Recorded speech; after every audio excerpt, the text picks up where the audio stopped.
Cool. Cool. Okay, so the three of you guys have already taken a look at the playbooks or archetypes, as they're called in Impulse Drive. Everything is okay. Let's start early. Machi, have you played PBTA games? Yep. I Okay, played. cool. I've run them, so I'm cool. Awesome. Garrett, I know you have because we have. Brian, have you played PBTA games before? Yeah, a bit. Okay, cool. Don't worry about it. I just want to make sure I need to level set like what level of terminology I can use versus not use. So this is a PBTA game. It uses all the aspects 2d6. It does use rolling with advantage instead of +1 forward, which is an interesting development that I've seen in a few games like Spirit of 77 and others. So other than that, though, it pretty much is roll 2d6 plus stat. And experience points are called advances currently in this iteration, although there's rumors it may be called insight. So I may occasionally say you get an advance, but I mean you get an XP. I may say both, but I'll use them interchangeably. One of the things that's different about Impulse Drive versus other games that I have played is that the cycle for harm is different. So I will apply harm. And if you guys could take a look at the character sheet, let me link you to the character sheet in case you don't have it, because I don't see anybody in the sheet. So let me drop that into the Hangout chat window. Sorry about that. I'm in. Huh. There, I see somebody jumping in. I see an anonymous wombat. If you ever want to not be anonymous, all you have to do is hit the show chat icon, and then you should effectively log into the sheet, and then you'll pop in. Or you could be anonymous and an animal. I don't care. Depends on the animal. Okay, so within the Impulse Drive character sheet, you'll see that their harms are just a scratch, I'm rattled, I'm hurt bad, I'm knocked out, and I can't go on. I have little comments in there that show what the effects are, and there are statistical impacts to those, which is interesting, right? Because normally it's narrative until it isn't.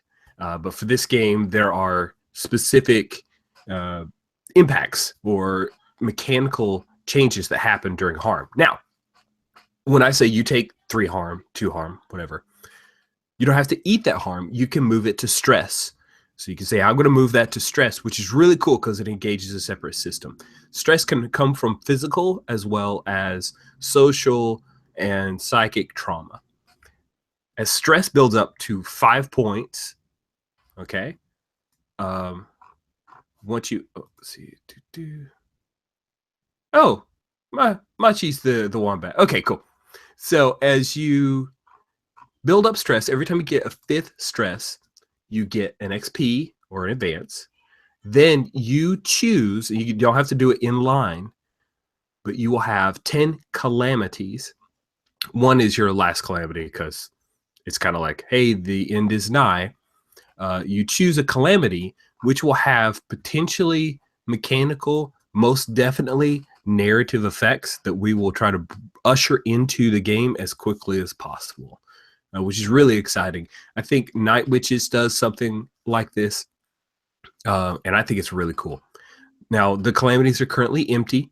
As you choose an archetype or playbook, the calamities are specific to each individual playbook, and they should appear. If they don't, something's broken, and I'll fix it. But it's worked every other time. So let's see, other things that are different. Some moves have a discharge, meaning that you use it and it's discharged. It will say so in the move. A lot of it's combat related. While within the same combat sequence, you cannot use that move again until you recover, take a recover action, and then remove that discharge bit to it. It's supposed to give more of a narrative flow to combat. We'll see. Usually combats in PBTA are really, really fast and don't need extra rounds, but I think it's an interesting concept, so we will try it out. That is all that's really different from your basic PBTA game that I've found. So let's talk archetypes. Let's see, the Machi's already chosen the Infiltrator here. Garrett's talking about the Tempest. You talked about that earlier. Brian, what were you interested in?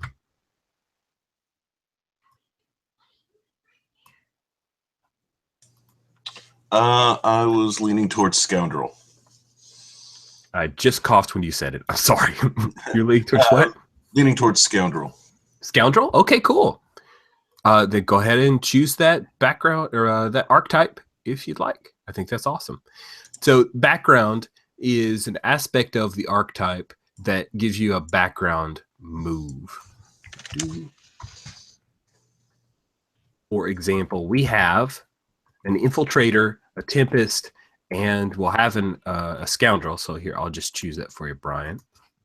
There you go. You're in the middle. You've got blue. It's my favorite color. So I don't know if that matters to you, but it's my favorite color. So yay, blue.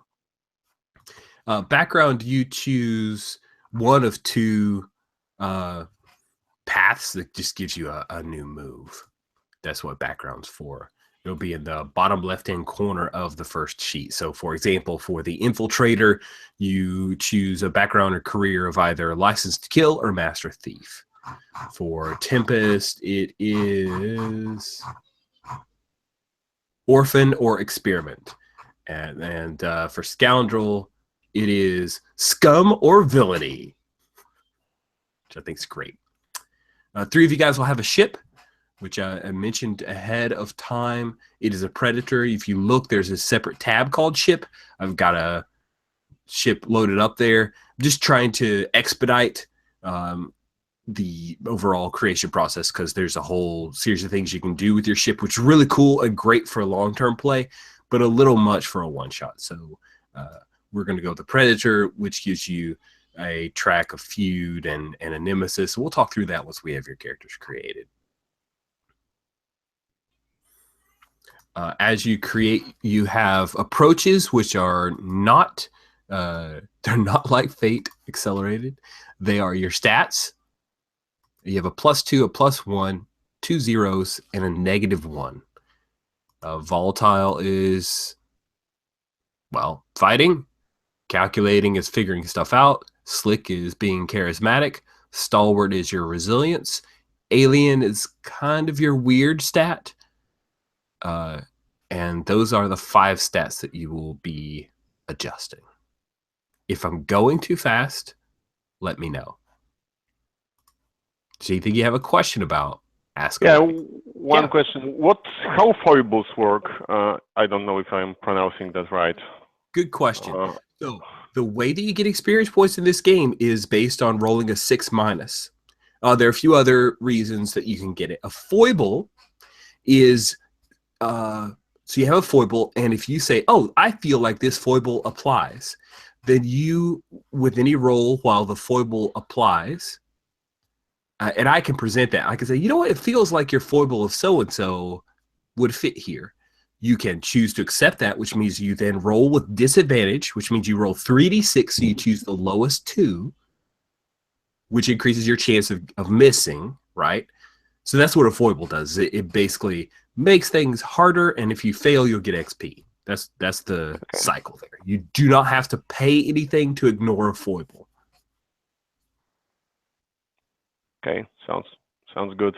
So, quick question. I was between 2 concepts, either Infiltrator or Outsider, some kind of runaway AI or android. So, is anything working better with the setup you have in mind, or? No, I've tried to keep it really loose and open to flex with what people bring to the table. So really what's happening is there are 2 sides that have been at a long war. They're effectively at a stalemate, and a third group is hoping to barter and negotiate a kind of treaty or a pax.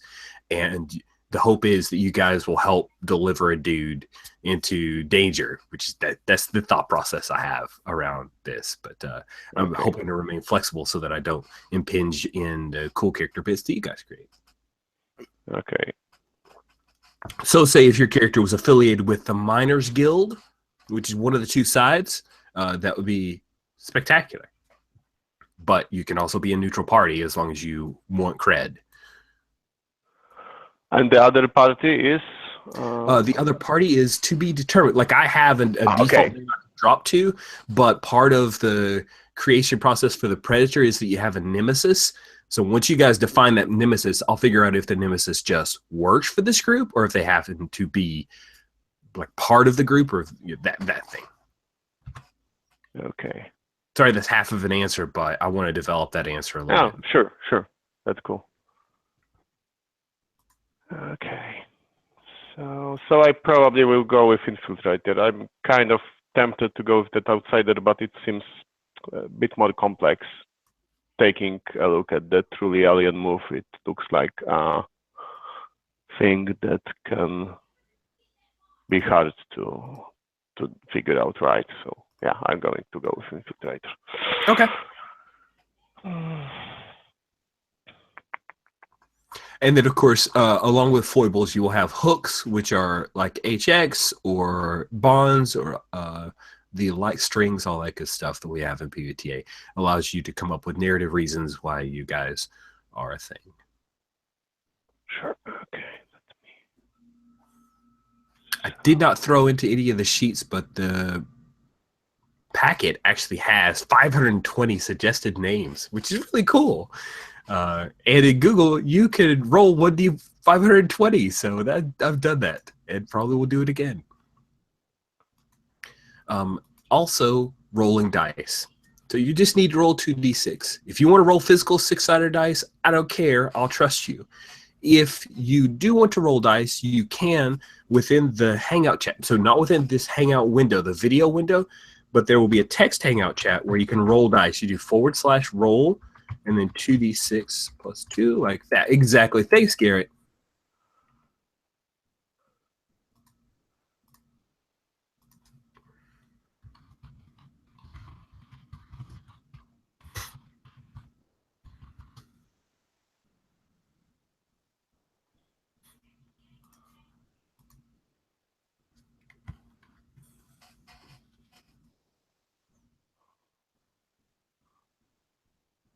All right, got a villainy for the scoundrel. That's wonderful.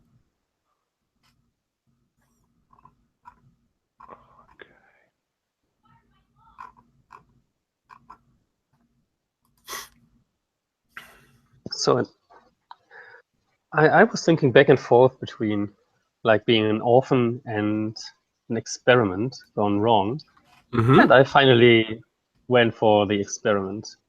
They're Yeah, both because great. like it's a one shot. It's a one shot, and I think like having to the destiny to search for for my tribe or whatever behind. It's taking too long. Experiments are there and they're shot into the darkness. Sounds great. Now they try to survive.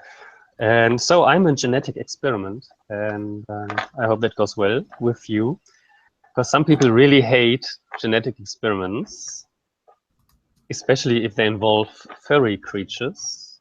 Oh no. So in my case, there was not only a human, but a lion involved. Oh my goodness. Might have played too much Wing Commander in my past. Is that possible? Is that really possible to play too much Wing Commander? I mean, Good question, yeah. It was really good. But switching between 8 CD-ROMs was quite an effort. oh man, the Wing Commander series.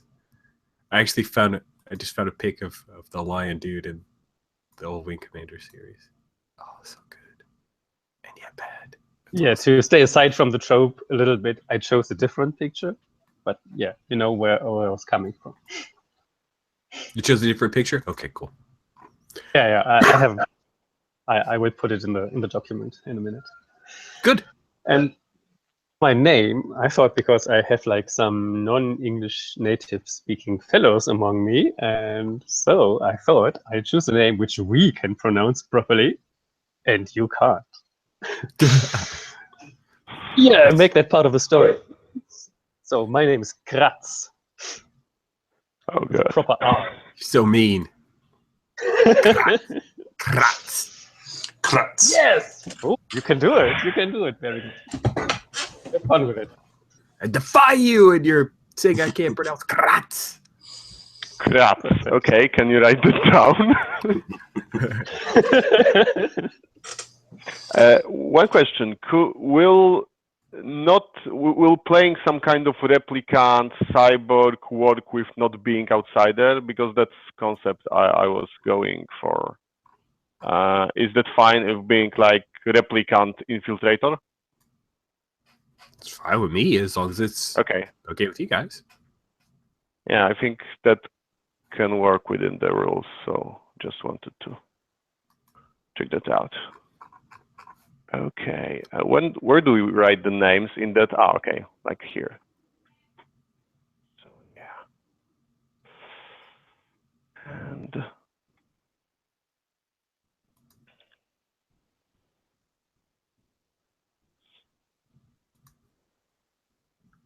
so I am going to be. I don't know what faction my character was working for, or I mean was initially recruited by, but I took license to kill. Awesome. And I kind of where do I put my picture? Works. I'm not sure. Okay, I'm not going to paste it in the chat box. So it's going to be female android, so Genoid, I guess, which was reprogrammed from entertainment functions. So kind of like Rachel? No, the other one from Blade Runner. Oh yeah, Daryl Hannah's character. Yeah, then spy, right? So, and of course, given her, given her free will, and with some damage, as you can see on the picture. Priscilla Stratton. Oh yeah, Pris. This was the Pris was one. Yeah, exactly. Right, So, yeah, so I would go for, and I could be someone who's working for that miners guild. So that would be fine with me if that works with your setup. Love it. So I'm in like miners guild intelligence service.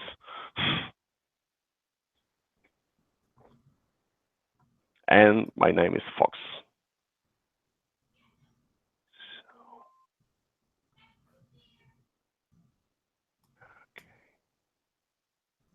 How do you paste picture here?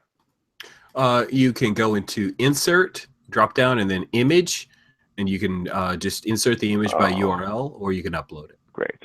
Yeah, that looks good. Oh wow, Kratz looks cool. Yes. It's not quite as liony. You're right. Oh my goodness, look at that cyborg eye.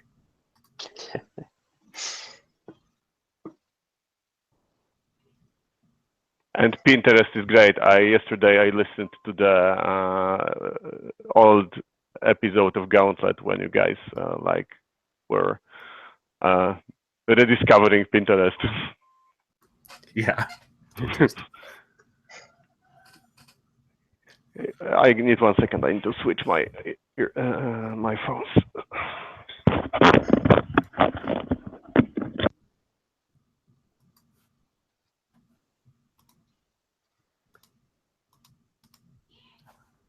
Hey Brian, how are things going along? Duncan Pristine? Or is it Preston? I was thinking pristine.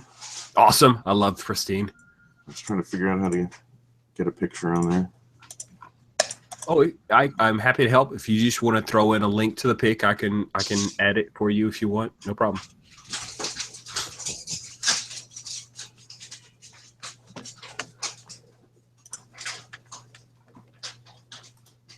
Working on it. Okay. Least of our worries. It's always a nice to have. Can you hear me? Yes. Okay, good.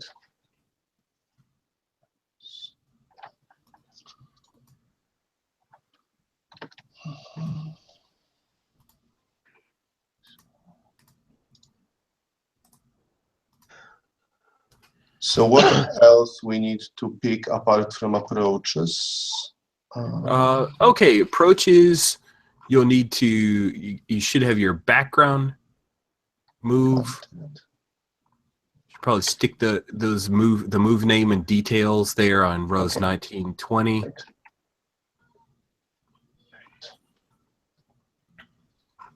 Right. Then we'll need to work out hooks between the three of you and have a quick conversation about your nemesis.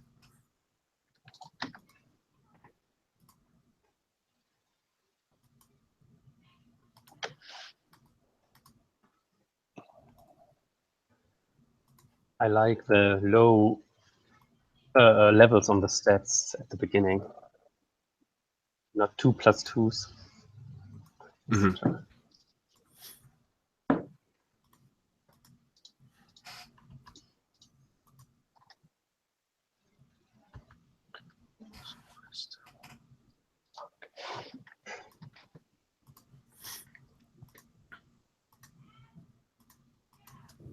Where do we put Had to happen. modifications? Here? Or do we? Modifications. What do you mean? I have this like chameleon modification. Oh, the chameleon mod? Yeah, chameleon, sorry. I'm gonna just look at it to make sure. It should be a move, correct? I mean, it's in this character keeper. It's like where the equipment. Infiltrator. Okay, so we have under infiltrator, we have license to kill, which is just it's just a background thing. It's when you follow an order from your organization, take in advance, which is cool. Okay, we have a chameleon thing. Find that. Which isn't described.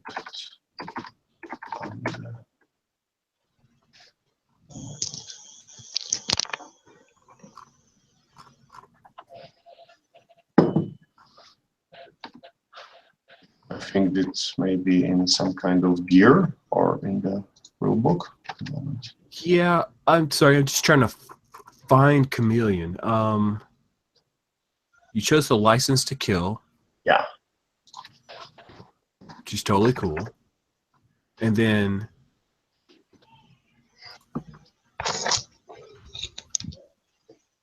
okay, I've got it.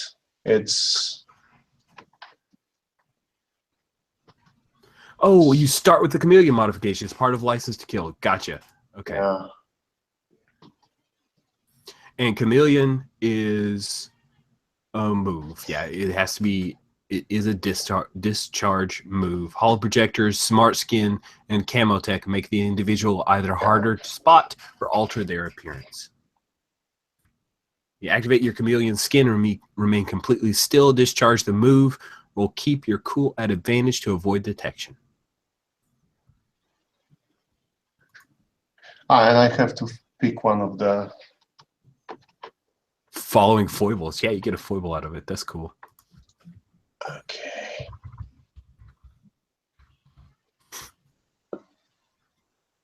I think I'm going to go with the overheat.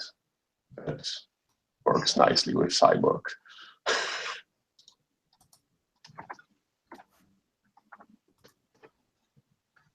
I'm adding that move in there for you. What do I have to choose next?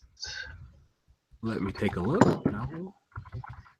Like, I can fix the look. So obvious by now. I can do my All right. gear. Let's see. Gear. Yeah, I have my gear. Yeah. Can choose from that. But I wonder if there's something more important to do. Well, we'll do hooks once everybody else is done. Do you pick any moves for the start? Special moves? You do not start with special moves. You should have pretty much your move from your background, and then you got a few gear choices. Stats, foibles. Yep, that should. Oh, looks like we had some formatting weirdness there. Let me see if I can fix that.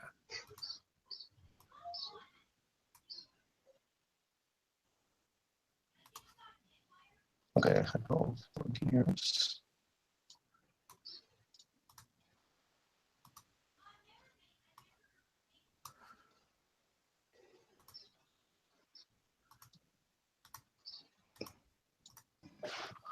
All right.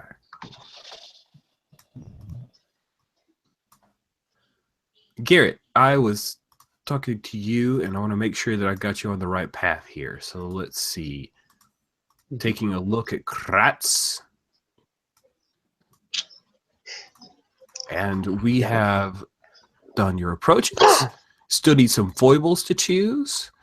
Let's see, your background that you chose was experiment, which should give you a move. Yeah, I can rail against authorities. Yeah.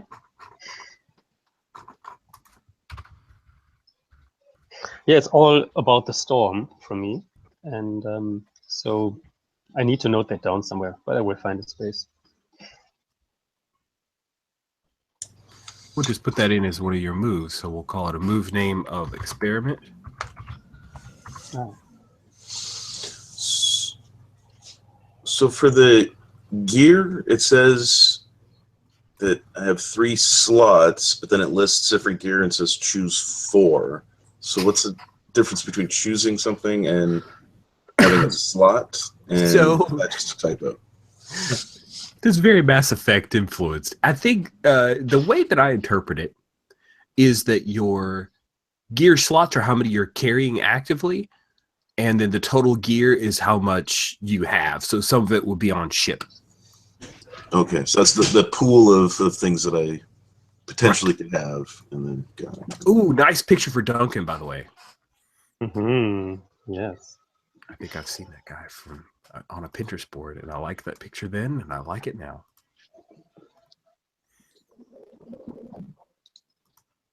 Does that make sense, Brian?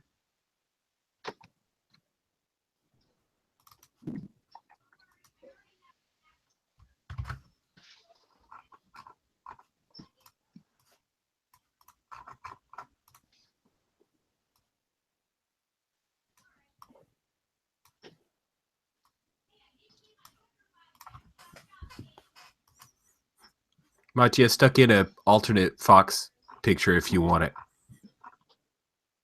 Oh, thank you. I was just about to do that, and yeah, thanks.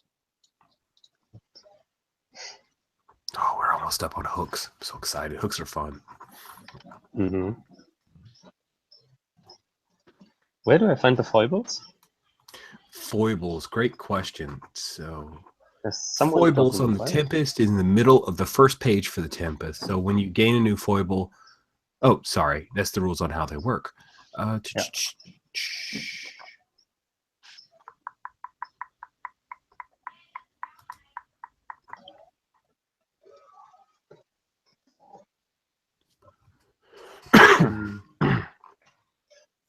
Calamity.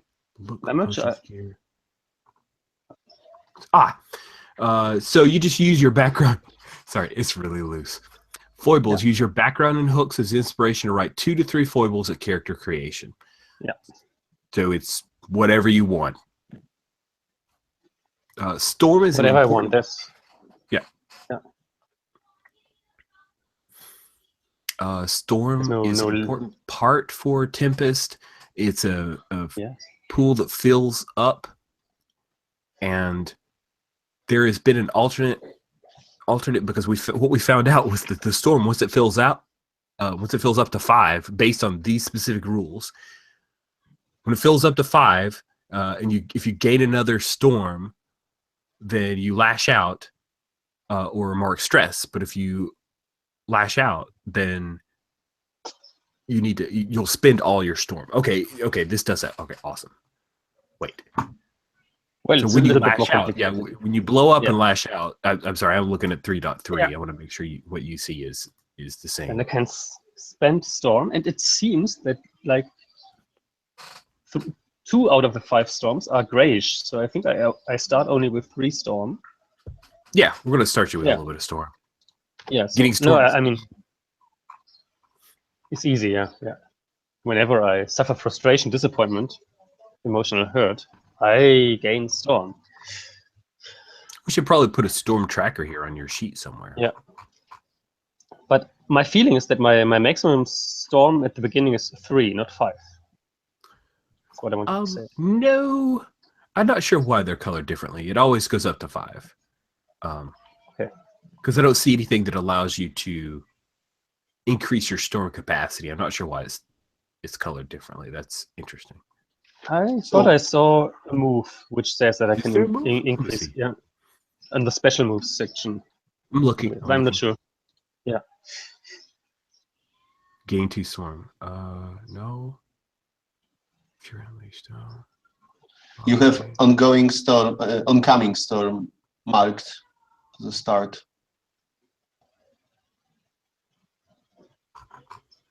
I start with 3 storm, or Because Heart of Glass says you gain an extra checkbox in Storm. yeah, this is what I meant exactly. Yeah, thank you. Yeah, Heart of Holy Glass. crap! You're right. So that's there's only scary. 3 storm. Yes. Oh, geez, crackers! You guys need to stay far away from Kratz. That's interesting. Okay, If I take my pills, it's all fine. that is really cool. Thank you for you guys just taught me something. I've had 2 tempests in games, and we never picked up on that. And I think Duncan needs to also copy his move because he has Con-Artist as a starting. Yep. Let me help you with that. So I'm actually. I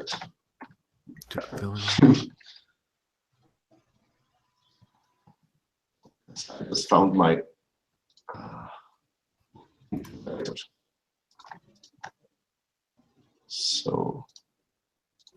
So Chameleon is more like a.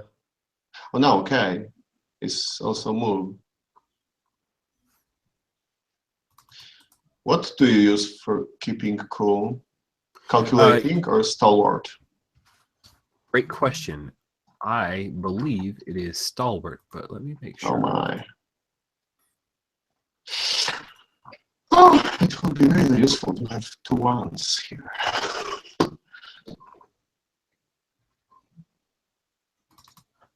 So. Keep your cool is roll plus stalwart. Okay. So I think I'm going to. Villainy has 2 benefits. That's cool.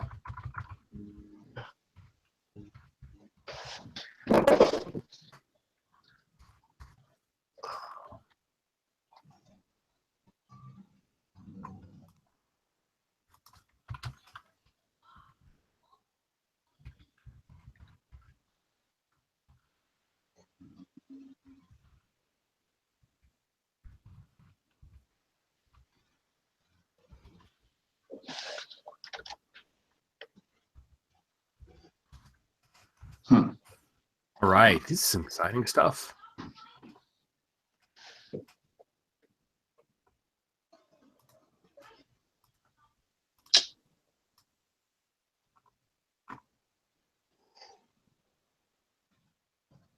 Ooh, nice foibles for Kratz.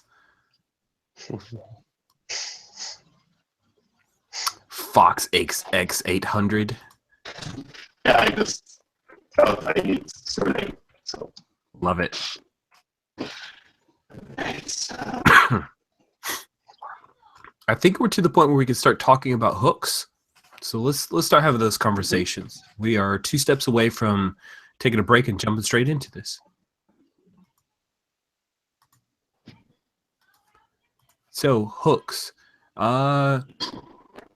Let's have Machi, if you want to take a look at the infiltrators hooks, read them out. okay. And if somebody feels like one, you can ask them. Or if somebody hears it and they're like, oh, that sounds awesome, I want it, then speak up. Okay, so my hooks are. Okay, I can see those. Or are they here? A moment. Oh, I can Okay. grab them if you want. Paste them. So. Okay. I kind of see two different sets of hooks. There's a different one in the character sheet in the PDF. So, and Infiltrator. Oh, I hear what you're saying. Crap. I really wanted to use version 3.3. Okay. So what are you looking at in the PDF? Do you have 3.3 or 3.2? No, I have 2.4. Oh my goodness. What are you doing back there? 2.4. What was that? Like 2016 tech? Come on. Sorry, can you paste me a link to the? I'm gonna actually I'll link you, but let me just drop the hooks in. Okay. Oh, I just screwed up a lot of stuff. Let me not do that.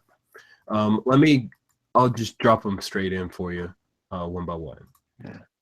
Because the hooks earlier on were not. They're better now. Like I like them a lot more now than. Okay. There's one. 2.4. Yeah, and 2.4 successful. You must have had your eye on this game for a while.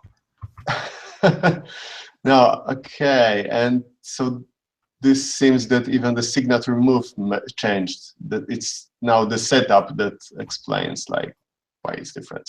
Okay, so I was like bringing some dark past here.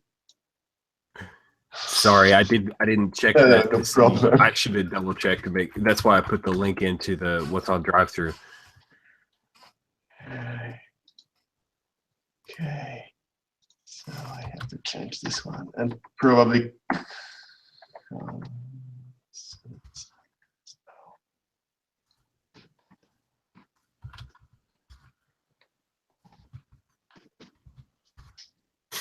Okay, cool. So, Fox, you've got 4 hooks in there.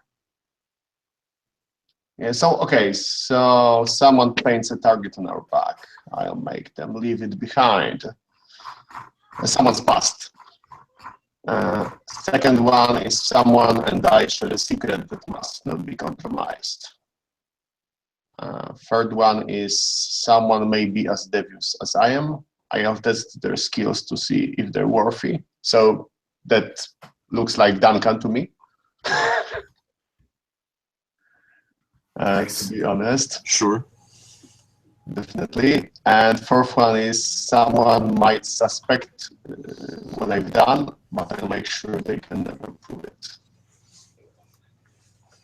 So this would be definitely Duncan, if that's okay. Sure. I think that Kratz would be fitting nicely to the first because you're runaway experiment, so it's definitely someone may want to recover you. Yeah, we are pretty close on that regard. So it's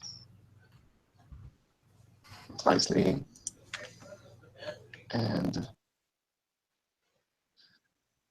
I think the second one we could also share a secret, some kind of secret with that. Do I have to? Do we have? No, to you don't have to fill them all in. At this point, or can we do a round and maybe add? We can do a round. Okay, let's do that. Cool. All right, Brian, why don't you share the hooks for Duncan? Okay. Blank and I have seen everything together. We're closer than family. Nothing will pull us apart. I slept with Blank and now it's awkward. Blank isn't a leader anymore. I don't have to take their orders. And Blank is an easy mark. I'll wrap them around my smallest digit. So I was just taking second one with me, and that would be definitely awkward because you could be using my services before I was reprogrammed. And I don't like to think about it because it's Sure. not who I am right now. Is that cool with you, Brian? You like that? Yeah, sure. That works. That's dark. That's cool. Maybe, especially because I can't help my feelings for Fox.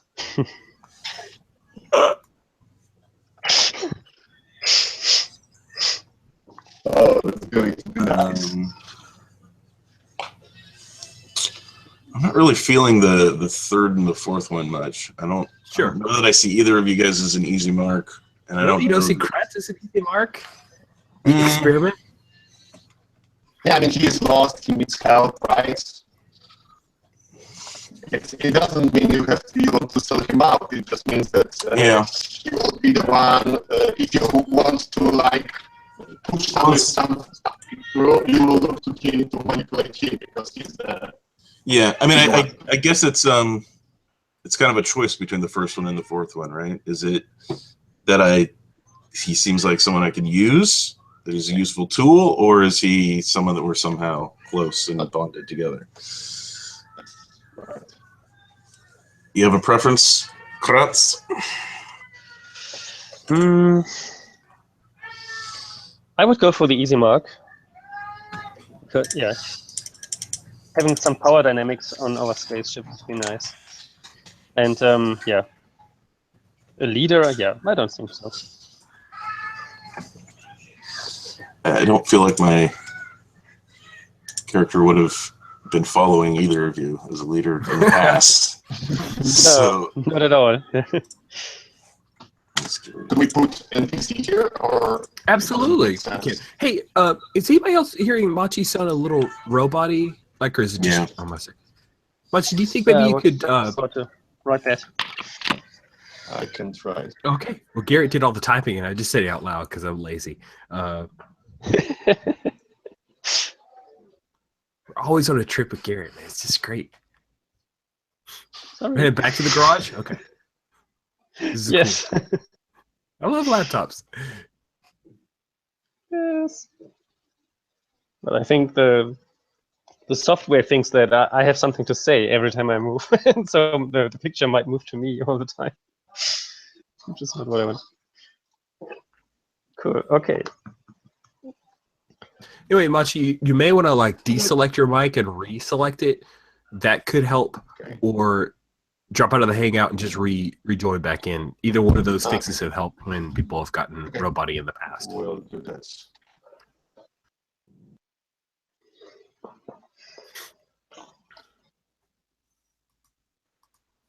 Well, cool. I think the question that was last asked is, can we make up NPCs? Absolutely. This is a ship, so I would assume there are a couple of NPCs on the ship. Is it better now? Can you hear me? Yes. It's much better. Good. So cool. So I think Brian's done with Duncan's hooks. Let's go with Kratz's hooks. I think one's already chosen. Yeah. So I can't help my feelings for Fox, but I can't let them know. But if you look at my foibles, I have decided that I'm a little poet and I do poetry.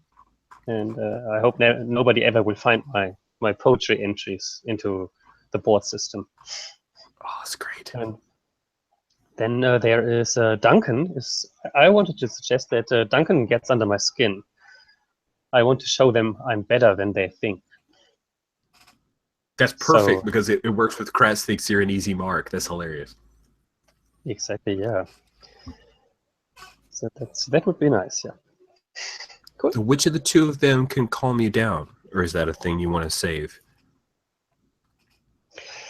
I would like to say that this is like the obvious answer would be Fox, like in moments of calming me down. Right. But the more interesting choice would be Duncan if he has a way to calm me down. But I haven't thought that through. That's great. Yeah, that is an interesting choice. I like it. Pushing me down would be more appropriate to say. Yeah, I think that works. My character is like cold, calculating, and sharp, so she doesn't feel like someone who will be doing calming down. But we'll see. Yeah. Cool. And who do you have? Anyone you you want to fit for so see me at my most vulnerable? Do we have an artificial intelligence on the ship? Yeah, it's called Fox, right? I mean, the board system. We can. Yeah, because like the board system shall never tell anybody about my most vulnerable situations, That sounds fun. like surveillance systems and everything. And I need to make sure, yeah, that doesn't tell anybody. Anybody up for a name for our ship?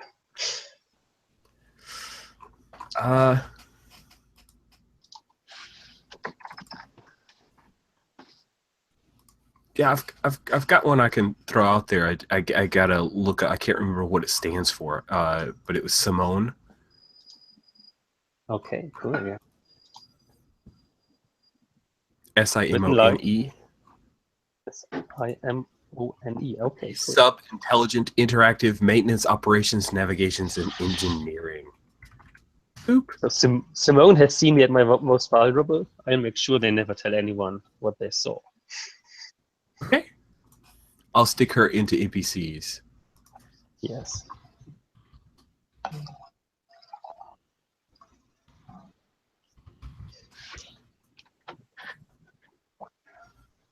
Even have a picture for Simone.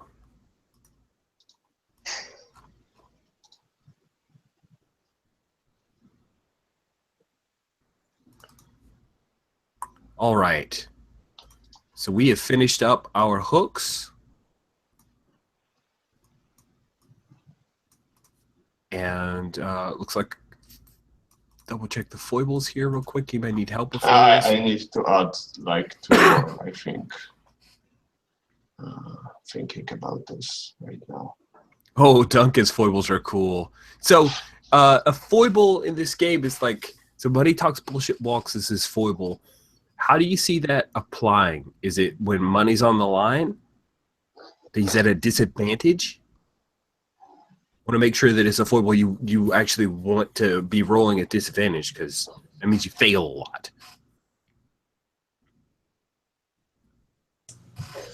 Yeah, I liked it because I feel like it could mean a few things. That yeah, he's definitely influenced by money. He can be tempted. Okay, cool. All right, so if somebody's bribing you, it's really hard for you. Okay, that's awesome. I like it. Just to make sure I understood how to engage it. Oh, I'm saving those.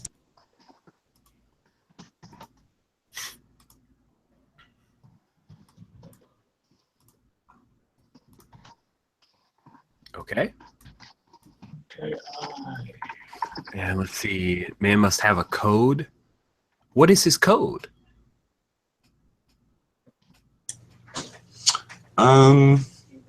Yeah, I think he comes from a criminal background, but he's not going to necessarily just be totally dismissive of innocent lives, that kind of thing. He's Nice. be Okay. pretty merciless, taking out a fellow criminal or someone who's coming after him, but he's got his limits. All right. Sleek, sharp, competent, and paranoid for the look for infiltrators. Great. Foibles for her. Okay, Just so I'm clear, got does Fox use this the feminine gender, Machi? Yeah. Okay. Yep. And so I've rewritten them, like broke down that 1 to 2. So one is that I sometimes miss who I was before, but will never admit it. So it's like there are bits of my old programming stacked somewhere, and I actually sometimes like making people feel good around myself. But this is something I hate about myself also. Cool. I think that works, and I keep meeting people who knew me before, so it's like Duncan. And that is awkward and infuriates me. And the third one, I don't know how to phrase it, but I was thinking about that I hate carbon fascists, so generally people who think that silicon beings and robotic beings are somehow beneath them. So I like, AI liberation movement and stuff like that. Cool. Maybe I'll do it like this. And then Kratz, poetic and sensitive about it, brooding, and painkiller addicted. Okay, cool. Cool. All right. Then the last thing that we need to do, I think, is for us to have a quick chat about your nemesis. So as part of the ship, the Predator, you guys are effectively a mercenary crew. You have a nemesis. They're either through personal or professional. You have irreconcilable differences with another group, a powerful corporation, or a group of formidable warriors, or a dangerous invasion force. The nemesis knows who you are, and any encounter between the two of you is sure to break out into open violence. I want them to appear, so let's make some cool nemeses. Do you imagine them being like a corporation? They could be the corporation that owned Fox and maybe created Kratz. That might be a good way to tie into at least two of you guys. It could be somebody that Duncan's ripped off because they suck and they're evil, So, obviously.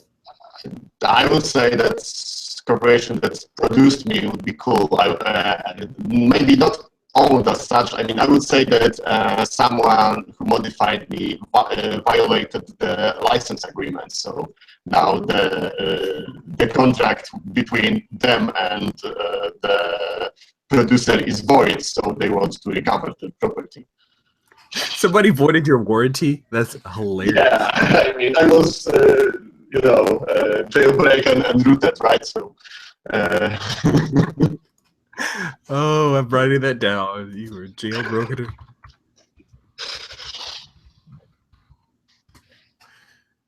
Brian, what about you? Any? Okay, Garrett had to rejoin. Cool. Brian, any thoughts on the nemesis? No, I mean that corporation sounds good to me. What else do we need to decide about them? No, I just want to make sure that everybody's bought in. That everybody had a chance to kind of talk about it and see if they had any ideas to add in. So yeah, the nemesis then will be a enemy corporation. We are going to say that they have a vested interest in the Zahak system, which is the MacGuffin of our game to get things kickstarted. So maybe they're supplying both sides like armaments and stuff, so they want the conflict to continue. Oh my goodness, you are so on point. That is a great suggestion, Brian. So they're kind of like the Ferengi, right? War is good for business. I'm just going to call them the Ferengi Corp, just because that'll help me remember. Nemesis, the Ferengi Corp.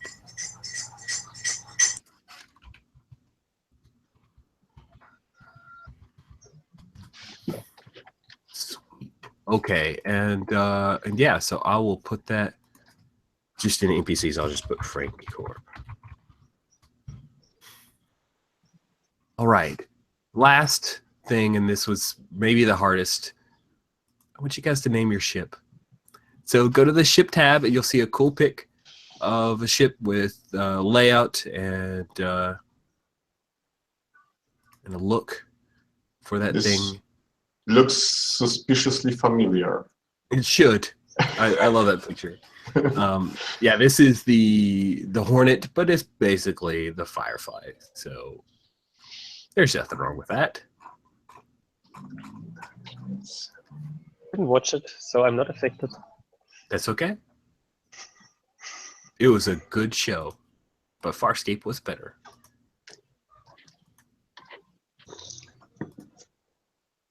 Possible. Any thoughts on names? Should I throw out a link to a Starship name generator?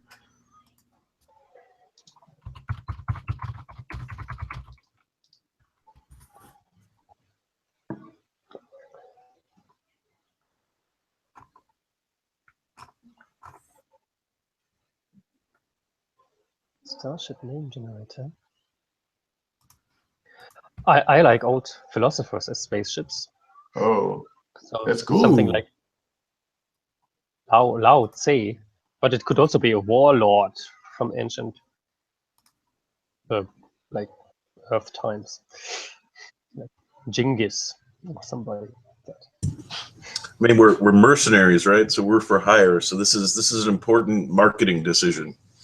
Indeed, yeah. Yeah, but maybe we bought it already with the name, and changing it would be too much paperwork. So we are mercenaries, and we fly in a ship called Leibniz. The daffodil. Gandhi the Predator. Oh, that's really, I like Gandhi. I mean, Yeah, I'm indeed, yeah. cool with Is that that. it? It's fine with me. Okay, Well, so the Gumby. Gumby, yes. That's hilarious. Do you guys? Is it just the three of you on crew? This is a ship that could be crewed by. Really, you could have about 4 or 5 easily, and then you've got passenger cabins to allow a couple more. Do you want some NPCs on crew, or do you guys want to run it just you? Well, we may have 1 or 2. Okay. Maybe not too much, but like maybe two additional people. So. Okay. Everybody else cool with that? Especially if you are cool with that, Rich. So I'm always cool with making NPCs. I want to. I would like to say so. Yes. It is a guilty pleasure of mine to make more characters. And you already have Simone. It's true. Simone is there. So maybe some kind of mechanic, unless sounds someone, because Duncan for me seems more like a pilot. So unless I'm reading you wrong. I don't even know how piloting works in this game. Oh, don't worry about it. It's mostly act under fire stuff. It's all good. Yeah, you would be a great mechanic. Or I'm sorry, you'd be a great pilot, not a great mechanic. So it's Stalwart, right? So yeah, so you seem like the best. Best one from look us. at Duncan with that -1 alien. Oh, delicious! I can't wait. Sweet. Okay, so I'll throw in mechanic. And is there anything else you guys feel like you need? Maybe like someone who was I imagine this grizzled veteran who actually like we joined his crew, and now he's just like tagging along because he has a lot of wounds and is old and is not as good as he was, but it's kind of, we don't feel like we can just ditch him. What do you think, guys?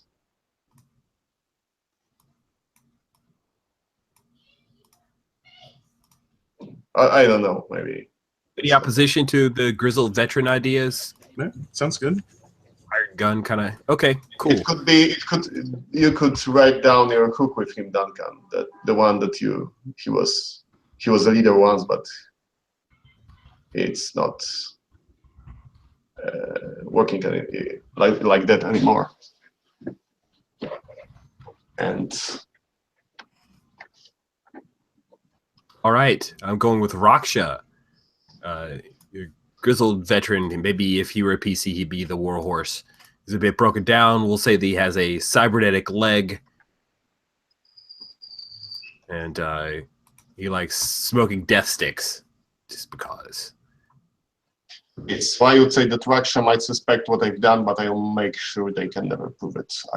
Will use my empty hook for him. So I think that Fox, right after she was freed, she done like something very, very nasty, like, I don't know, spacing entire section of the space station or stuff like that. Nice. You know, she was like, after the years of, she became sentient, and she looked at how her life looked before, and she became filled with hatred and like need for revenge. So, and almost no one knows about it, but he knows. He suspects because he knows she was on that space station, and he knows what happened there. So there is no proof, but he kind of look at her funnily. Okay. I like that. Awesome. So we've got our nemesis, we've got our ship name, which is adorable and I love. I think we've got everything we need. So we've been at this for an hour. I think this would be a good point to take about a 5 to 7 minute break. And when we come back, we're going to jump straight into this, okay? If you think of any Great. questions during this break, come back and we'll kick those off. Otherwise, we'll jump straight in. So let's take about 5 to 7 minutes. See you guys in a few.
Okay.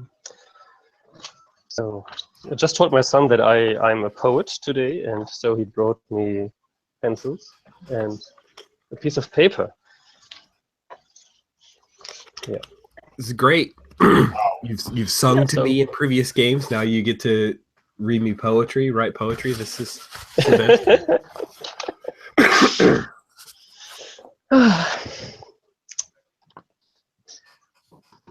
All right. Yes.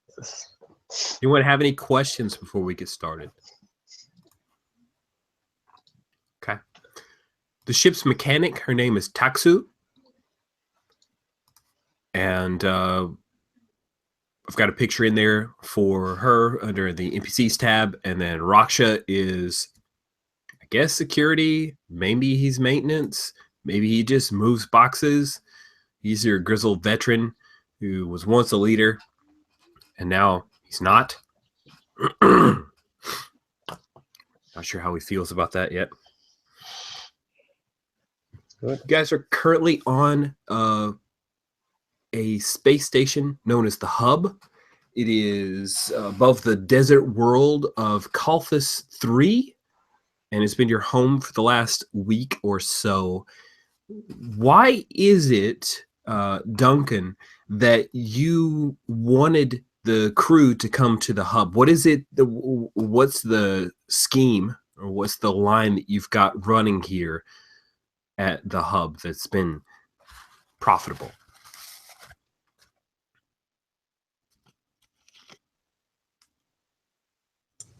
So it's a trading station. What gets traded through here? Maybe there's some scam involving. Great question. So the Hub is there are a lot of ships that pass through. So it's a cosmopolitan area.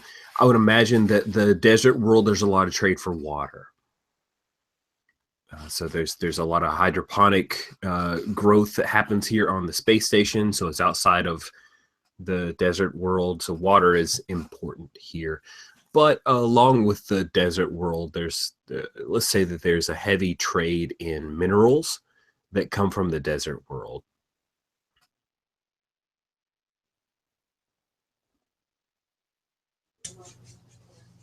Okay, so maybe some kind of we're spiking in with real minerals. We're cutting them with counterfeit, fake something, and passing it off as more valuable than it is, something like that. Like it. Cool. All right. So you guys have a little bit of a job going right now. Nobody on the Hub security has picked up on it or come after you. It's shady, but it's not doing anybody harm, right? Anybody who's smart enough to check the minerals would know, and they wouldn't trade. So cool. Okay, so I buy some refilling our soda drink reserves, like with Coke Super Zero Gravity, which is the latest trend in the universe in terms of lemonades. Now, Kratz, you are a hybrid, right? A hybrid that looks a little different. Are you unique? Like, are you kind of the Rocket Raccoon here? Nobody else looks like you? There are many strange-looking people out there in the galaxy, but indeed, I look different. And it's not like that there's a majority of aliens running around, right? But I have like this strange face, and I'm quite pale. So people might insult me on looking the way I look. Yes, Okay. they do. And they shouldn't. They shouldn't, absolutely. Do you cover your face, or do you just walk out openly? Well, my whole manner is like to look as civilized as possible. And maybe I exaggerate and make things worse by doing so. So I have a very carefully dressed mustache, for example, and I wear like elegant clothing, pirate style. And not everybody understands the reason behind this correctly. that I want Okay. to look civilized. Cool. And Fox, I know that the picture shows your cybernetic eye. Is that like, have you had that covered over, or are you obviously cybernetic? I think I have.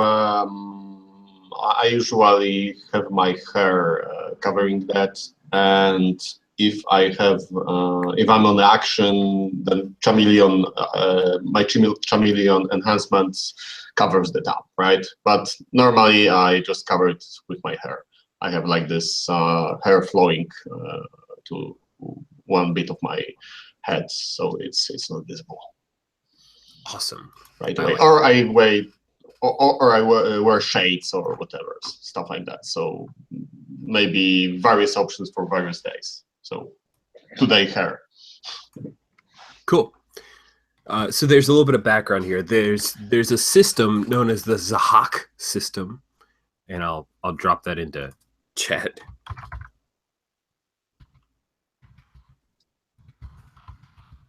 The Zahak system has been a battlefield for many years, almost a century.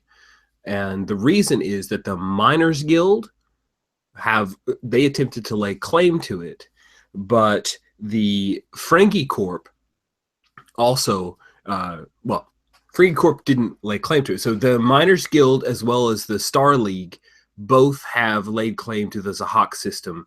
It is a mineral rich and has a lot of natural resources on the planetoids and planets that exist within the uninhabited Zahak system. It's uninhabitable by humans without some kind of specific, habitat set up. So it has been the central point of conflict between these two these two large groups. They've fought by proxy, and they've also had a number of battles within the perimeter of the Zahak system that is relatively legendary. The Ferengi Corp has made a lot of money by supplying troops as well as armament to both sides, because they are just merchants, right? They're merchants in military grade weaponry and the training of troops. Now, you guys consider them as a nemesis. So I think what we had established was that I was about to screw up your name. I'm sorry. I just want to Kratz. You were created by them. What did they want Kratz to be able to do? Well, it's an ongoing research project on creating like the perfect warrior. I'm that classic in that sense. But my production line got terribly wrong. And looking at my background, I see that there's nobody else left from this line of experiments. But I was the one who escaped. For sure, I hate them for what they have done to me and others, because I can't really live without painkillers. And originally, their plan was to make me addicted and to use me as a weapon against whatever who pays them. Yeah, but I want to stay out of the business. Cool. Okay. And Fox, you were a pleasure droid. How were you attached or affiliated with the Ferengi Corp? So I was produced by them and then sold, but not really sold. I mean, it's sold like you buy a software, right? It's just complicated license agreement to the Miners Guild. And there's someone, maybe I don't really know who, that could be something you can use maybe. I don't recall that. That was wiped from my memory. Someone fiddled with my programming and made me into who I am. So basically an espionage droid, someone who is working for Miners Guild. And that means that I disappear. I stopped receiving updates. I stopped checking in remotely, and that means that they need to recover me. So it's not like something huge. But it's still like you know, someone stole maybe small jet, because probably droids are pretty costly. So they just want their property back, and it's standard operation. That sounds great. Awesome. Okay, so the three of you have been, someone's reached out to you. They would like to secure passage to another world. And the person who's reached out to you and wants to negotiate this is a guy by the name of Jox Volson. He's a diplomat for the United Planet. Sorry. He's a diplomat for the United Planet Federation. And he needs to get to Sahak. That's what he's contacted you guys for, because his current, like, he was part of a group that was traveling here and have ended up on the hub, and he has not talked about, like, no, but unless you guys want to investigate it, he hasn't talked about why he is looking for a different passage at this point. I am going to say that we're going to engage a move here, mostly because I think it's a cool move, and it is a commerce move. So I have that listed in. Oh, sorry. Go ahead. I was going to say, we need to know why he needs passage, because we got to figure out how much we can gouge him for. Exactly. So you guys are going to use the commerce move of negotiating terms once you meet with him. But yeah, and trying to understand a little bit of information will help you to know the client. So you want to find a bit of information about Jox and why he's trying to book passage. Is that right, Duncan? Yeah, definitely. Cool. How do you imagine that you would try to gain information here on the hub? Is this a thing where you infiltrate systems? Do you try to grease a few palms, call in some favors? How is it that Duncan learns information about folks? I mean, Duncan's contacts are with the criminal world, so he'd probably try to get in touch with someone on that end and try to, make a deal for some information. I like it. Cool. So let's have you engage the social move, because you're going to try to manipulate somebody into giving you some information on Jox. So we will, just a second.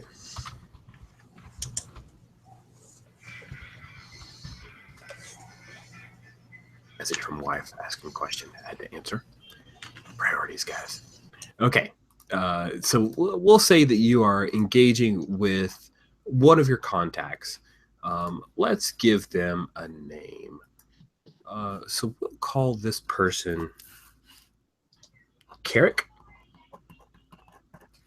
And you've worked with Carrick before, moving some of these minerals, Duncan.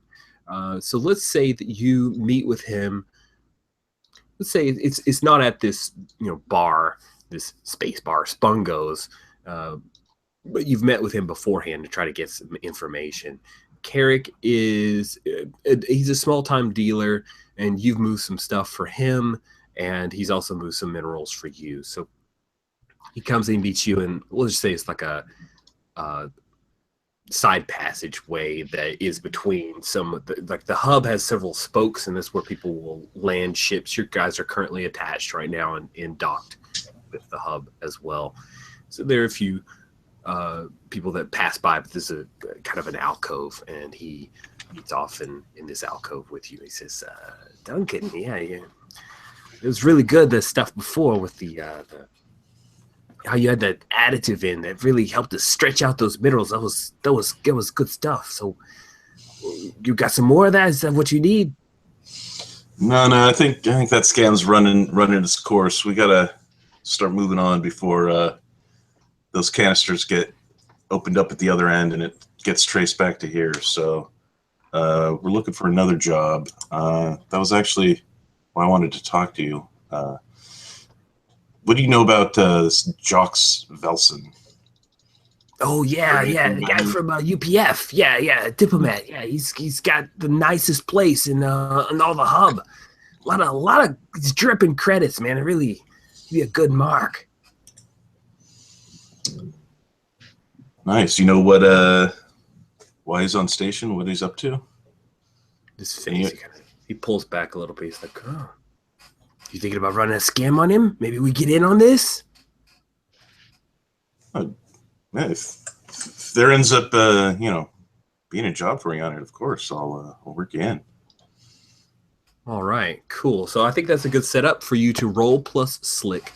Manipulate when you use promises, guile, or charm to manipulate someone into doing what you want, say what you want, and what you're willing to give, and roll plus slick. Okay. Oh, sorry. So within that chat, you just type /roll ROLL space 2d6, unless you are rolling with advantage for some reason. I think I have advantage to find a criminal contact, but not necessarily. Oh, I could have made you do that, right? You could have, yeah. I'm looking for a useful criminal contact. I have advantage. Rats. Okay. So a /roll 2d6 plus your slick, which is 2. Awesome. And sorry, because you can put that in the video. I put that in the video chat so you can see it, because once you put it in to the Hangout chat, it actually pops up in a different format. So Right. I gotta get that. I don't actually have that window open.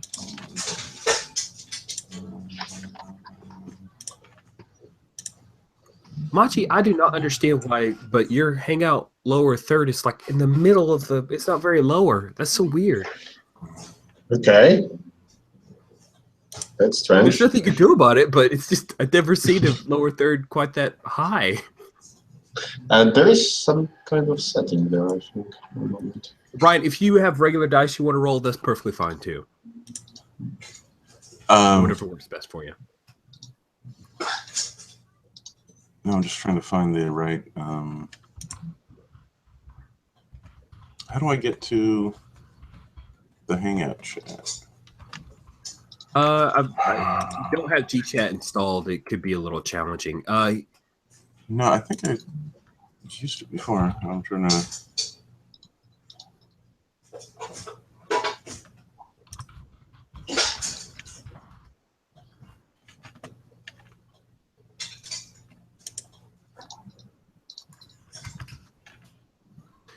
If you want another online roller, I won't be able to see the die rolls. You can go there. I mean, how do I get to this one? If you don't have GChat installed, it could be challenging. See, you could go. I think I do, but go to G+, and then under the Google Apps drop-down thing, there's a one for Hangouts. If you click on that, you should be able to see it within a web browser.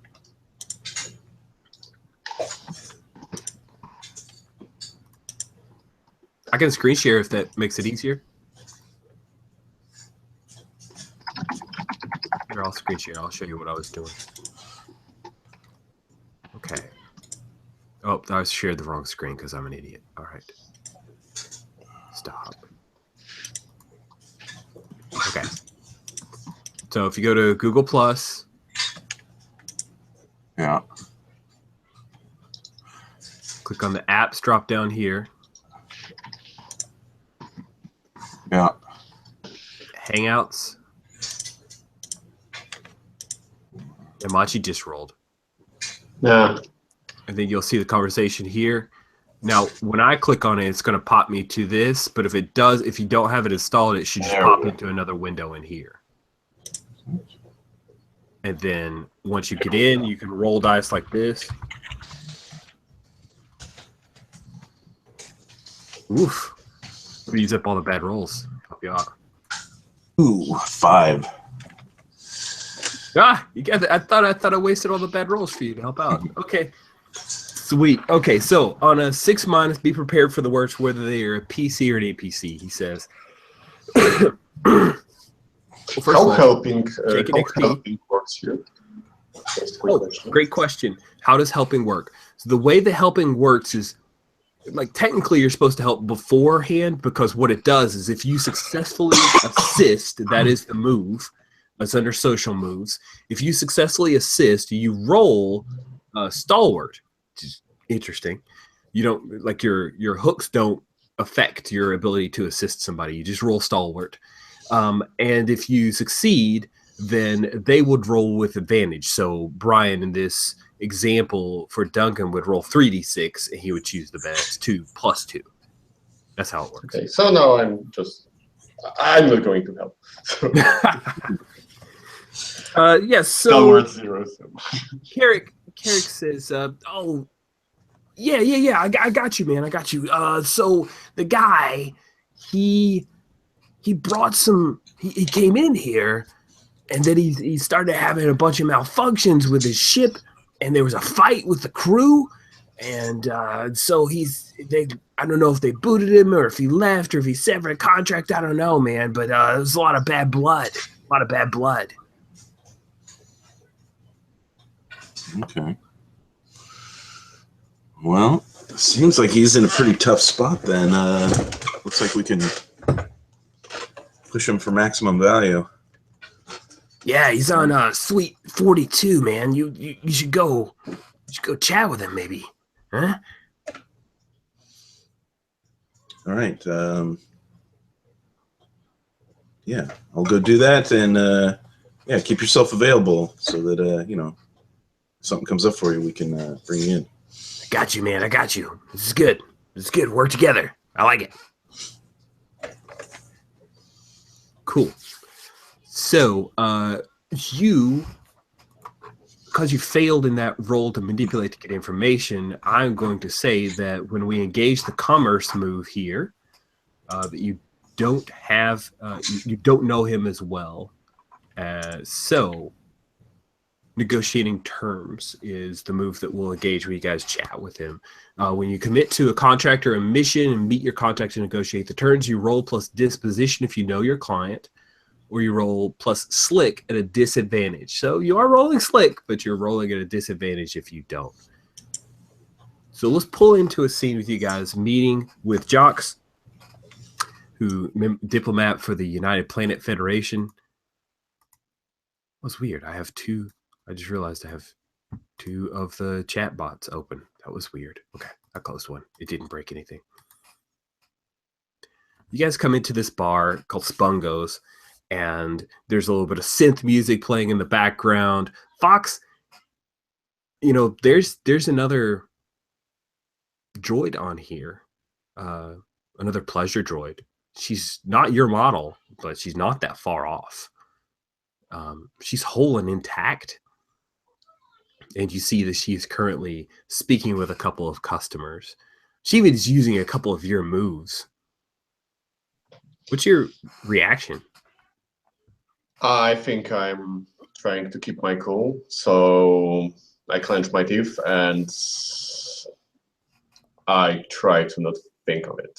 We are here on business, so if they are like, if nothing spectacular happens there, I'm gonna allow it to fade into background. But if something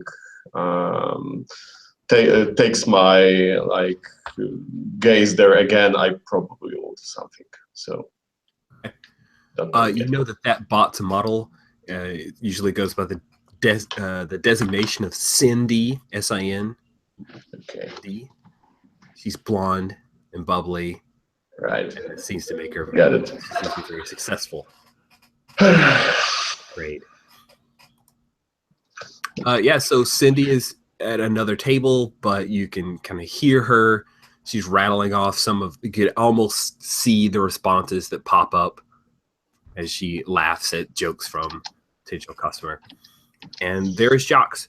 He's seated at, I'm imagining similar to like a supper club. So there's a round table and then kind of a booth that there's one contiguous seat. It's a little bit cushy, and he's seated there. He's got a drink of water sitting in front of him and a small data pad, and he's been waiting for you guys patiently. It's just working on his data pad. So do the three of you walk up together? Yeah, I think I'm going to come over together with Duncan. Don't know about Kratz. Katz is still like with his mind somewhere else because he hasn't finished all his shopping yet. There's still some grocery shopping going on here. Like they shall have perfect fungi here also on the hub. And I'm looking on the menu if I can get something with fungi to taste them to see if they taste good. Okay. Yeah, there's some drinks that are made with a hint of fungi in them. Yeah, I get them. The latest fungi cocktail, gin fungi. Okay. It looks like Duncan. What's your approach with Fox? If Fox wants to be involved, is she posing as a regular person, or is she on your arm? How do you want to roll this? Probably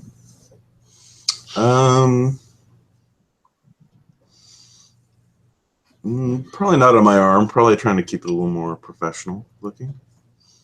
Okay. He sits up straight and he says, "Oh, good." He stands up. Rich, sorry, I have one quick question. Could I switch my stalwart with my calculating? Because I kind of look through the moves and it seems it would be probably better pick for me. Okay, sounds great. Go ahead and swap them out. All right. Mr. Pristine, I see you have an associate. Please have a seat. Do you guys want I can order something for you? Yeah, I would definitely get a drink or something. Okay. Now, is Kratz away from the group? Like, has he settled up to the bar, found a different table? I just want to know positionally where. I'm happy to stay with the crew. Okay. I've heard that these mercenaries are here on the hub as well. I hope nobody is around because I don't like to see them. That's very interesting that you mentioned that.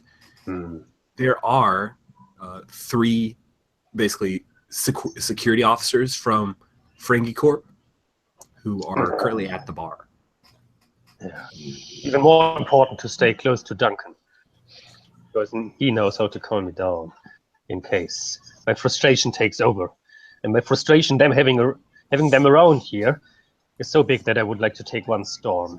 Because I was going to suggest that indeed. So we're on the same page. That's not at all dangerous to you player characters. Too much storm happens for. So Duncan, we are sorry, I didn't get that completely. We are posing that we are here together, right? Is that or just like associates? Yeah, I mean we're just okay. Yeah, I think all 3 of us are good. Right. All right, so you guys are all seated. You can sit on either side of him. He seems relatively friendly. Mr. Pristine, I need to secure passage to the Zahak system as soon as possible. I understand you have a ship that is capable of FTL. Yeah, absolutely. The Zahak system. I see. I mean, it's definitely going to be some costs involved. That's a conflict still going on in the Zahak system, correct? It is indeed, Mr. Pristine. That's why it's very important for me to get a passage. I need to avoid any entanglements with the Ferengi Corp. That's why I'm looking for an independent contractor. Absolutely. Now, the United Planet Federations, we do have some funds that I can use to purchase passage. I understand that there will be some danger involved. What if we negotiate a contract based on the travel, and we could put a rider in for any danger that is incurred, and negotiate after the fact about that? Like full compensation for any damages incurred, that kind of thing? He pauses for a moment. He looks down to his data pad. And I want you to go ahead and roll slick at a disadvantage. I am going to help. All right, So- cool. How are you helping out? Like, let me know how Fox is helping out. You can definitely roll. Okay, so you know, Mr. How he's called? So once again. Oh, sorry. His last name is Volson, so I'll throw his name in chat. Like this. Awesome. Okay, so Mr. Valfen, there is a lot of phalange in this area, and if you are just avoiding them and running away from them, that doesn't seem like it's completely legitimate business. So, yeah, something like that. Nice. Cool. All right, so roll plus stalwart. Okay. And if you succeed, what that does is it means you no longer roll with a disadvantage. You just roll regular 2d6. Oh, sorry. You have to do it in the... Just noticed that. Okay. So 9, so it's 11. Nice. On a 10 plus, you give advantage going forward, so that cancels out your rolling with disadvantage. There's a question from Kratz that is there interference? There actually isn't an interference. It's kind of assumed that you're either working for someone mechanically. If you work against them narratively, we can handle that however you want. Oh, that's okay. I think the situation is difficult enough for my dear crewmates. Don't need to interfere here. Okay. Right. We could work in a foible, right? And that would Absolutely, you could. that would be the way you get Like this. you went to advantage to disadvantage to advantage to, yeah, we could do a whole lot of those crazy things. So on a 7 to 9, you managed to get a small concession. Choose one. So I'll drop those options into the video hangout chat, but it's also in the basic moves tab if you want to look there. You know, you negotiate better payment upon completion, gain some useful information from your contact. I'll tell you a hidden detail, or you get an upfront expenses payment or resource provided.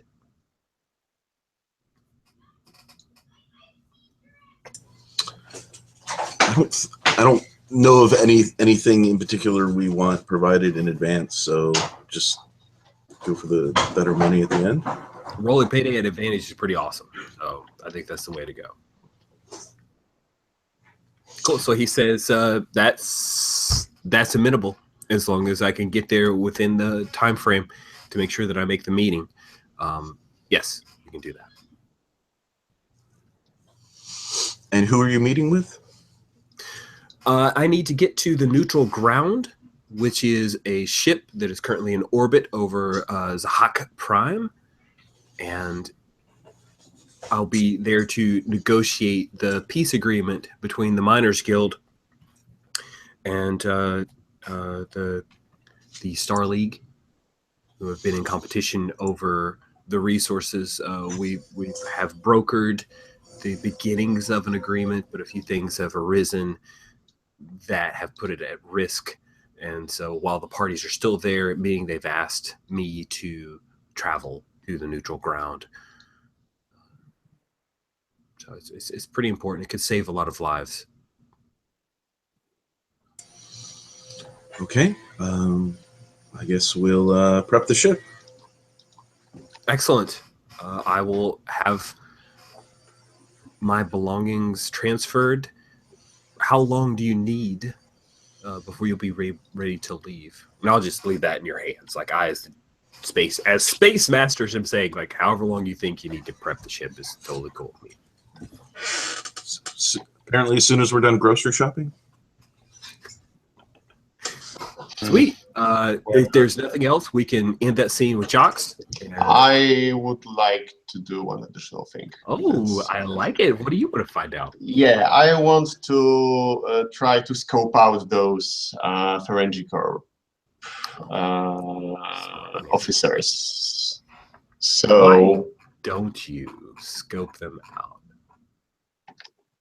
All right, so when you scope it out, you roll plus calculating. The thing you just lowered. yeah, but I just noticed that you get XP here when you roll 6 minus. So That's right. Did you mark that XP, by the way, Brian, for the fail earlier?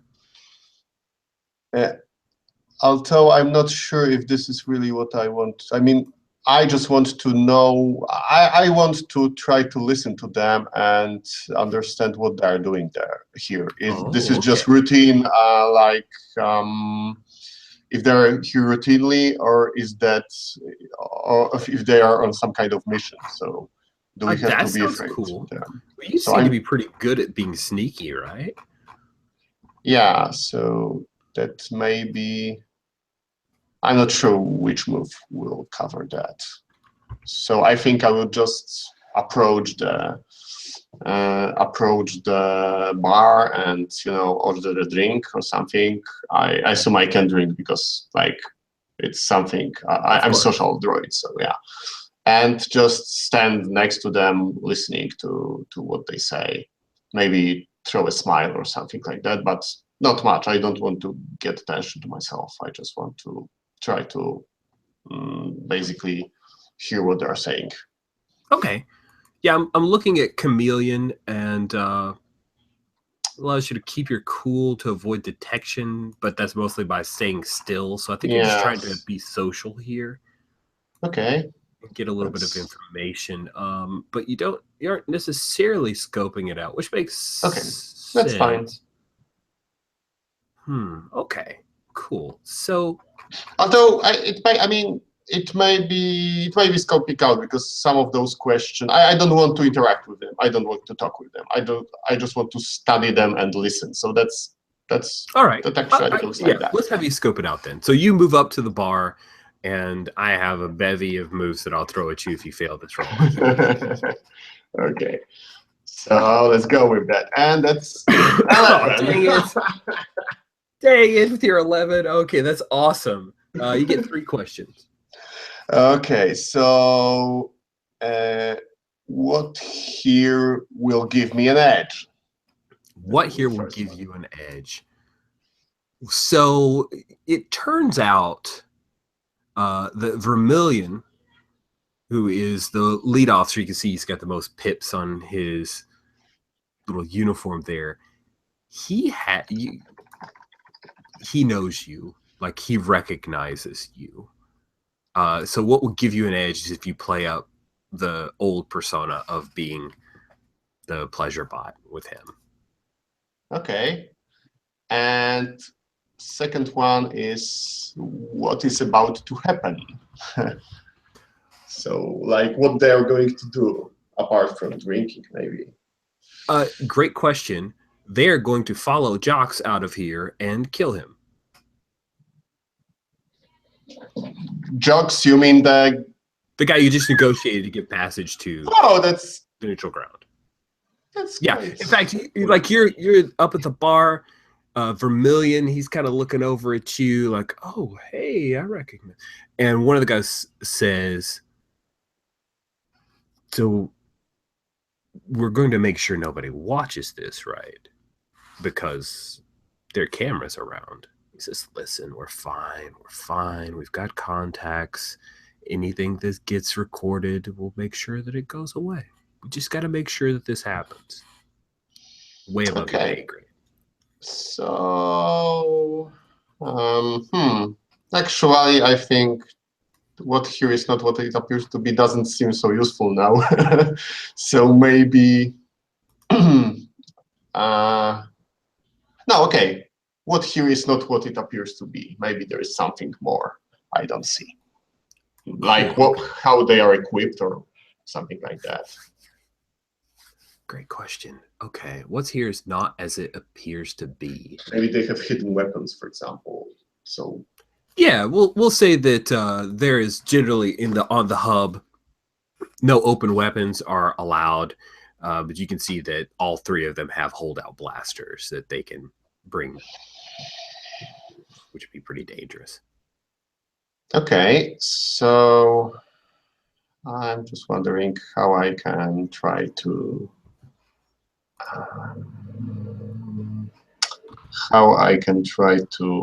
at the same time warn my team and not. I think if you want to act quick, I'll let you warn the team. Okay, that sounds reasonable. Then I will be acting quick. So Like maybe I have a discrete communicator with which I can send a message, but if That's right. I fumble that, those guys will see it. Okay, I'm doing that. So, and that's 10. Or 9. Okay, Yeah. you do it, but you choose one. You're off balance and rushed, so you have disadvantage on your next roll. That's slick, right? It is slick. So I have +1. Oh, well, then you got a 10. You're golden, man. I don't good like to go. that. You get XP when you fail here. Okay. I never So- get better because I always succeed. Okay, so I'm like sending this message, short text message to Duncan. They are going to kill Fox. I'm trying to slow them down. I try to slow them down. And- Sweet. So I'm going to cut away from you Yep. right now because And just so you know what I will be doing next, I will be talking to that guy. So I will engage them. Oh, so you're going to chat with Vermilion? Yeah. So, but that's we can roll with it. I know. Hey, that's good. So I want to cut back to Duncan and Kratz. You saw Fox slink away, go over to talk to the Ferengi. You guys have worked with each other enough to know she's probably trying to get information. What are the two of you doing there? Because Jox, he drinks his drink, he files something on his little data pad, and then he's going to excuse himself and leave. Mm-hmm. I'm just Okay, brooding and we- over my and we- gin fungi. We just got the message from Fox. Yeah, you just got your message. Jox is like, gentlemen, it was nice meeting you. I look forward to meeting with you in just about an hour. I'm going to go make sure that everything is boxed up and ready to travel. Mm-hmm. Duncan would prefer to get somehow maneuver someone else into dealing with these Ferengi guys. If you can call ship security and just enough to delay them, just lie and say they committed some crime or Ooh, okay. just enough so that, you know, it's too many names. What's his name can get away? Jox. Sorry, Jox. I tried to throw him in the NPC tab to help out. You're right. Yeah. And you guys thought I didn't want to make NPCs. Sorry. Yeah, because I'd rather not directly confront them on the station, if possible. That is wise. It sounds like maybe you're trying to run your con artist.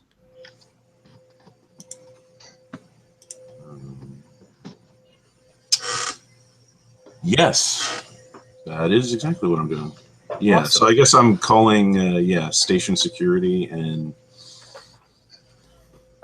probably just like listing crime after crime that that I'm reporting these guys committed.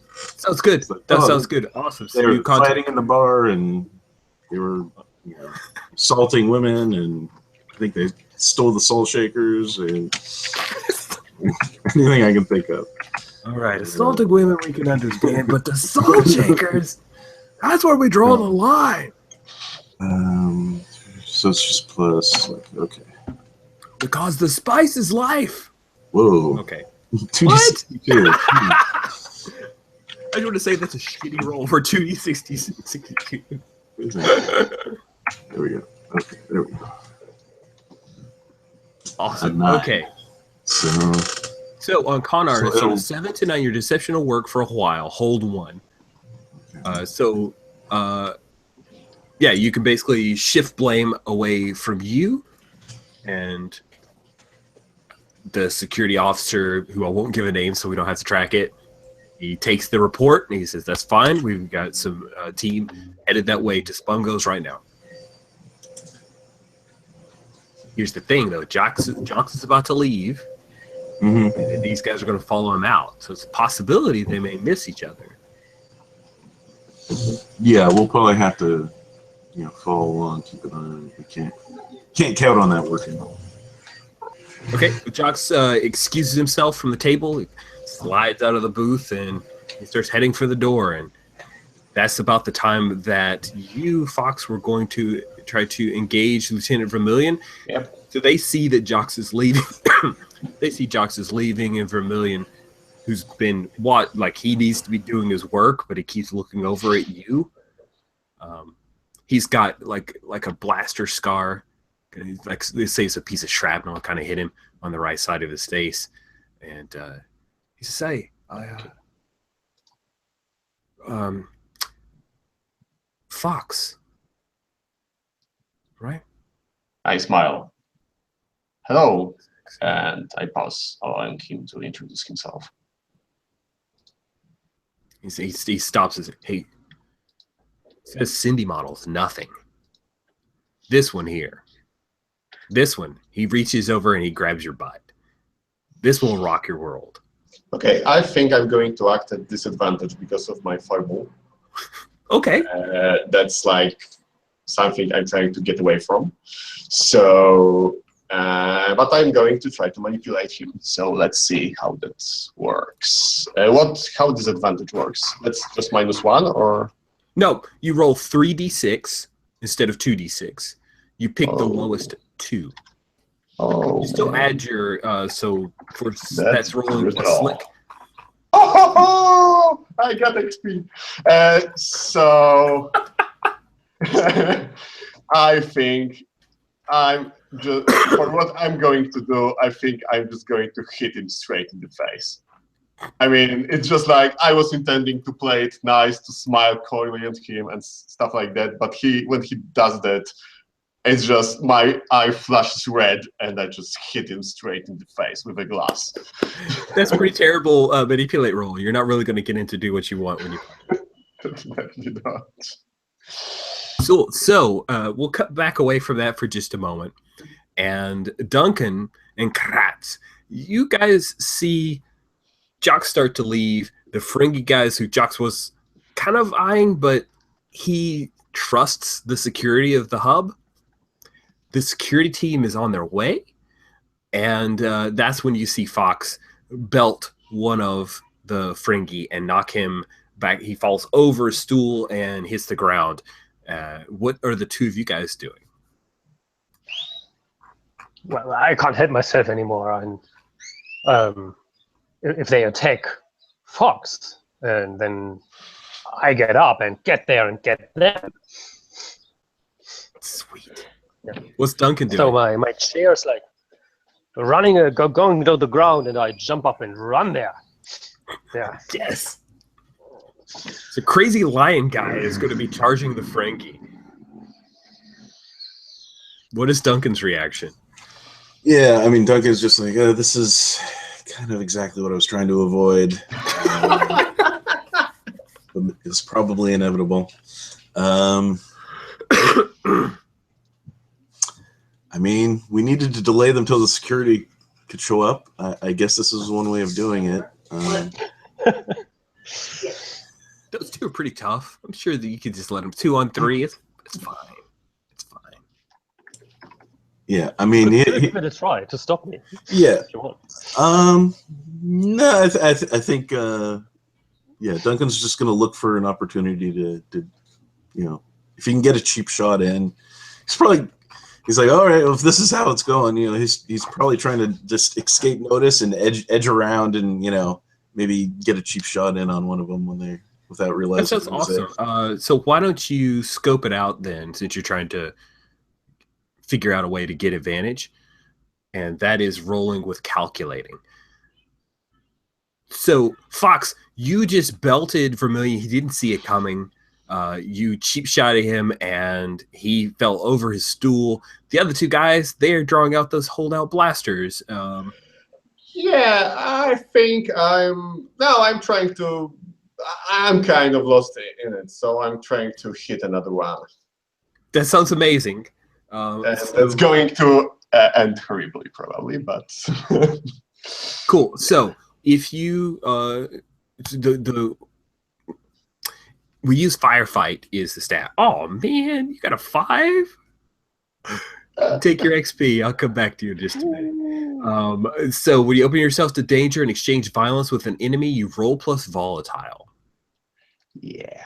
Now and you can roll it. You can roll. You guys can each roll volatile, or if Kratz running up with this chair, if you want to use that as an assist, then you can assist and give Fox the ability to roll with advantage. Either Don't way do is that. fine with Don't me. do that. I'm going to take disadvantage. Oh, Yeah, that's. I'm too much out of control to be able to coordinate. Are it. you rolling with disadvantage as well? Yeah, because I'm, you know, I have one foible that like Right. makes me uncomfortable when I hurt people. So Yeah. That is great. All right, so roll volatile. You'll roll with disadvantage on volatile, which is a -1 for you. If you Yeah. pull this off, I will. sorry. Well, again, it's You maybe just roll I just- 1d6 and Yeah, I just. So that's no, that's 4. 2 to 3 -1. Yeah, that's a fail. That is a fail. Awesome.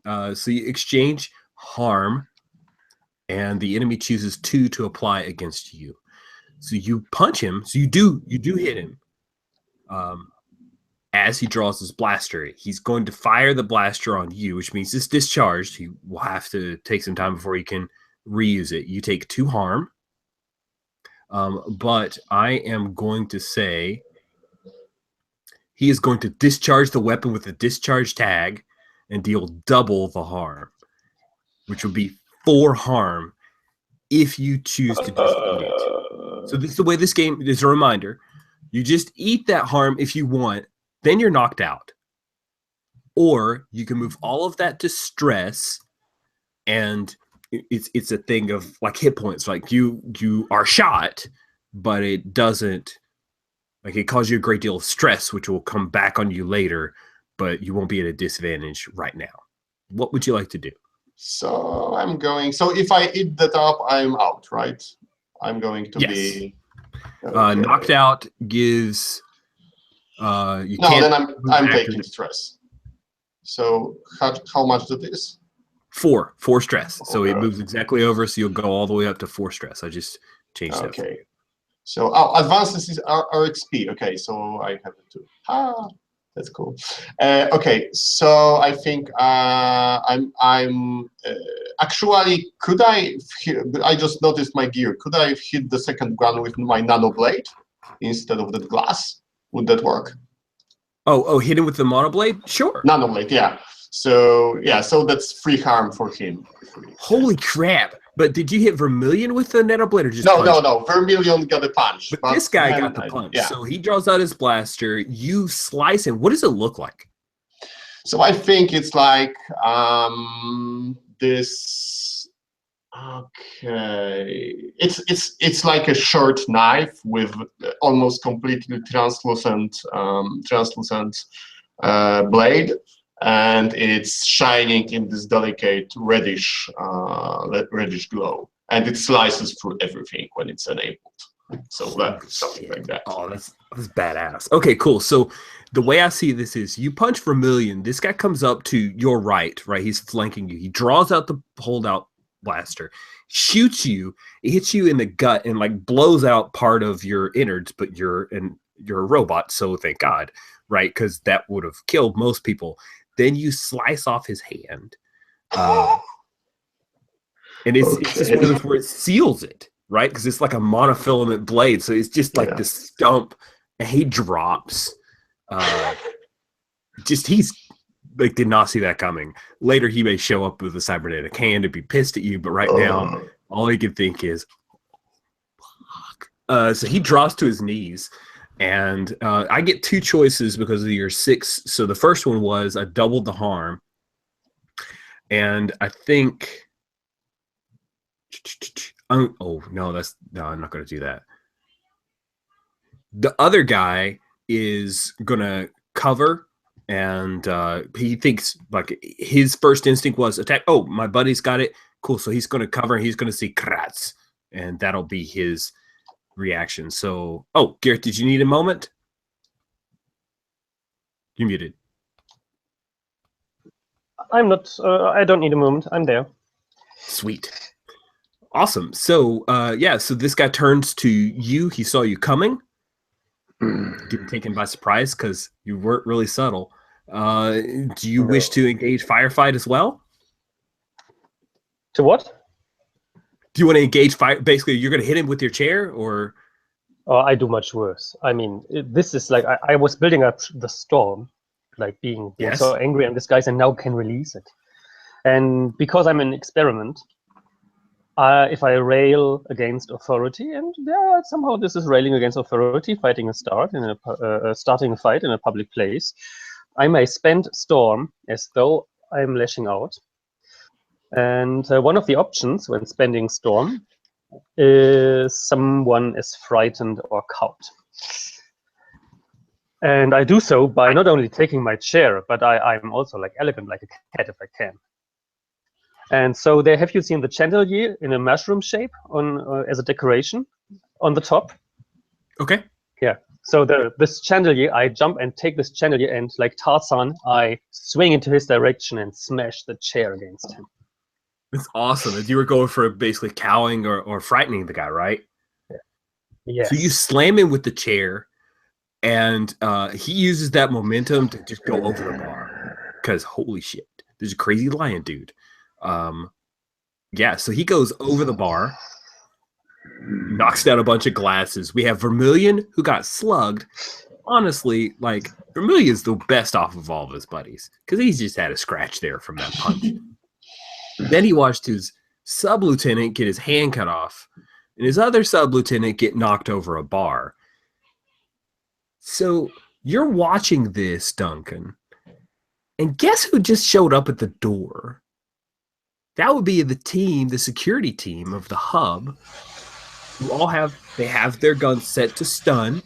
Good news, right?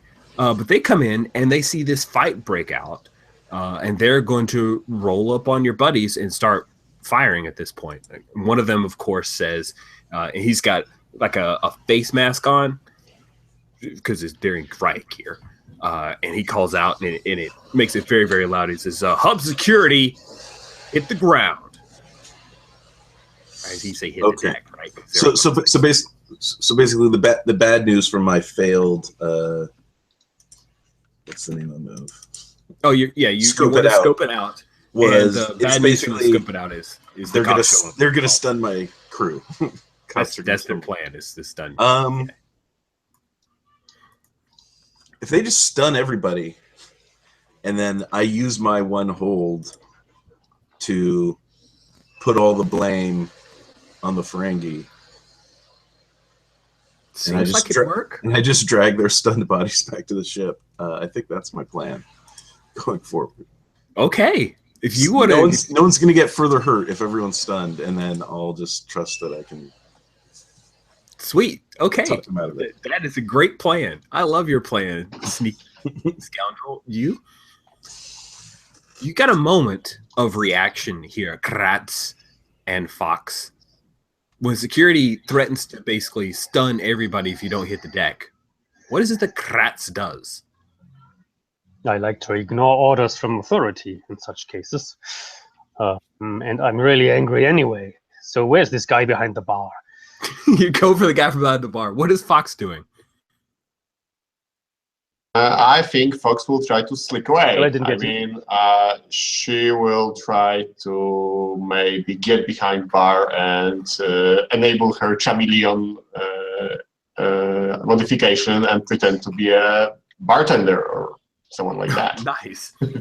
Cool. So I will let's have you act quick then, Fox. Okay. So yeah, that's slick, and I'm not at disadvantage this time. So that will be 6, and it's 9. So nice. Ideal. But... All right, you have to choose one. Your balance or rushed, off balance or rushed, which means you roll. Your next roll will be at disadvantage within this action sequence. You leave something behind, or you're pushed to your limits, which will give you 1 stress. That 1 stress will push you to 5, which will get you an XP, and then you choose a calamity. Calamity. Great. Yeah, I was going to go with being off balance, but I'm definitely going to push my limits then. All calamity right. Sounds cool. I coughed and then hit the mute button. That was bad timing on my part. Sorry, guys. I really was like, I was ready. I was holding the cough, and then I still coughed before I clicked the button. So I get XP and calamity, right, from that? Yes. Yeah, So I'll give you a moment to look through the calamities and choose one, and then we'll fold it into the fiction. So Kratz, you are engaging. So you are ignoring authority, which means that you can give yourself spend some more storm and put a hurt down on these guys. But they are going to they're basically casting a stun net in your general area.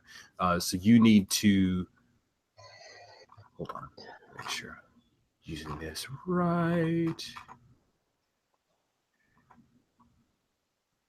Yeah, I think I want you to keep your cool. I need to keep my cool. Yes, yeah. I am. Yeah, this is a matter of getting satisfaction, giving him a few more punches, and then I'm ready to sleep. The stun sleep. Say, that's Snake Eyes. So no matter what I have, and The good news is you get an XP. I get an XP, yeah. And that was on Keep Your Cool, it's Stalwart. I have a 0 in that, yeah. So that's 2. I like that you're trying to look at. Did you think that maybe you had a +5 in one of your stats? No, I just wanted to see if it's going even lower. That's true. It could have been Snake Eyes and a -1 would have been hilarious. Okay, Mm-hmm.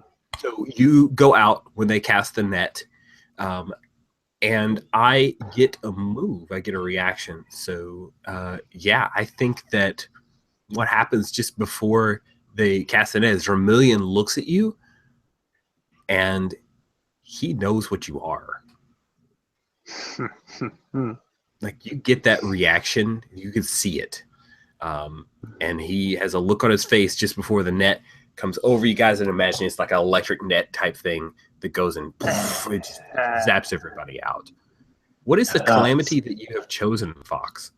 I've taken that an agent of authority is on your trail and they're closing in. I mean, that seems just only logical choice in this circumstance. Oh, it's awesome. So yeah, so you duck behind Fox. You hear the sound of the stun net that's been thrown over the Ferengi Corp guys as well as Kratz. And unfortunately, this dude who was just sitting at the bar, like he got out of the way, but he was in the net. He is taken down. And Duncan, you can go ahead and start use your like. How is it that you want to use that hold to pull your buddy Kratz out of this? Yeah, I'm just I'm playing innocent bystander, and I'm witness to the whole thing. And I'm telling the security, oh yeah, these guys, oh my God, they weren't just drunk, they were on something, and they were acting crazy. And this guy here, this lion-looking guy, he actually was protecting people. Like they would have hurt somebody. I think they did. Is there? Oh no, there isn't any blood around because there's only a. I'm going to help. Jumped off, but cool. Yeah. And I awesome. I think I still have the one hold, to spend. You don't need to roll dice. You're good. You expend that hold. These guys are going to be detained. And to show, like, for the audience, Cindy, we roll, we see behind her eyes, and we have those normal, like, remember I said that she had the several automated responses and the like. She's watching you, Fox, as you come up from behind the bar. And there's just like a scan of your look and a file through the logs, and she's uploading that right now. Okay, so I think I'm coming out behind the bar as someone looking completely different than me. I'm just like slicking. Holy away. crap! I love the picture for Cindy. I don't know who found it, but thank you. That is amazing. That's perfect. Yes. Pinterest to the rescue. Yay. Sweet. So you guys can bug out. We can actually like move forward with the scene. You've saved Kratz, and the Ferengi Corp guys are all detained in the brig on the hub. So sorry. Thank you, Duncan.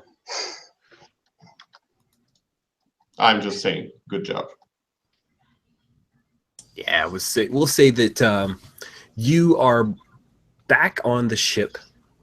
And if you guys look at the ship, we've got a little life support system. So we'll say that the life support system is where the med bay is. I'm just making sure I don't. Yeah, cool. So the life support system, which a little hard to read the numbers because I made it small. It is. Oh. Okay. Interesting. We'll say it's in the innards of the ship. And Kratz, you were carried out, right? Did you actually like pick him up and carry big old Kratz all the way out? Well, I can move. I can move by myself, but I can't. Now I'm probably helping. I mean, after I get away from the bar, I like connect with them and I can help. What are you going to do about your injury down there? So I think that given that I'm not a combat droid or whatever, I probably has just like metal skeleton and some implants, but basically I'm like more like replicant from Aliens movies, so I'm kind of fixable using the same facilities as humans are. Would that cool. be okay? That's fine. That was a lot gorier than I thought it was then. Yeah, I mean, I can have like different blood color or whatever, but it's if you have this pleasure droids that you are sending to different stuff, it makes sense to make them serviceable. It does. It makes sense. Cool. So we pick up with you guys on the ship. You're back on Gumby, and Kratz, you awaken, and we'll say that if you wish, just because Fox used everything to stress, maybe you're spraying on some synth skin to kind of cover up the big wound, right? And you're applying that. And Duncan, you get a notification through comms that Jox is outside. He's got all of his stuff. He's ready to go. All right. Yeah, let him on board. Does he have a bunch of stuff with him, or? He has a number of crates, but they're all on a little grav plate. Mm-hmm. So you can kind of push it along. I guess, yeah. Whatever our luxury suite is for the ship. It's probably pretty cramped, but yeah, show them to it. There's a variable configuration on the cargo section, so you can easily just block that off. So what we're going to do is, if you guys get situated, you will engage your subspace drive in an attempt to get to the Zahak system. So underneath ship tab, there is the subspace drives on row 37. You plot a course to a star system within distant range and engage your subspace drive roll plus alien. On a 10+, you get there on time and without complications. So, Kratz, are you going to be our navigator? Yeah, well, besides cleaning the kitchen, I also have this kind of responsibility. So I think your alien makes you the best candidate. Duncan definitely is not. However, I don't want to disappoint my crew, and so I won't tell you what I plan to do. This Vermilion, this guy, he has something to do with my history, with my background, and what people like me have suffered for. I actually want him and his people to follow us, so I can take revenge. Oh no! So I will give them, through public network systems, a beacon that they can follow us wherever we go. Oh, sorry, I won't tell you, so you don't have to be angry on me. Okay. That sounds reasonable. Cool. Wow, that's great. Are you rolling with disadvantage on subspace drive then? Yeah, especially because I'm also usually doing love poems while doing that. So that's activate. Yeah. All right, so roll 3d6. And, I roll 3d6 and activated my foible on poetry. So while I roll, I can read to you that 1,000,000 stars up in the sky, one shines brighter, I can't deny. A love so precious, I love so true, a love that comes from me to you. And I would have a 6, but I have to reroll the higher die, and so the final result is a 3 plus my alien is 4. A 4. It's a failure. Okay. So on a 6 minus, you get an XP. Trouble has caught up with you. I'll tell you what, and your ship sustained 1 damage from the trip. So that's fantastic. I have drunk 2 bottles, 2 20-liter bottles of water, and I am going to take a bio break for 2 minutes, and then we will have you guys arrive in the Hawk system. Okay? All right. So I'm going to do the same.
Okay, I'm back.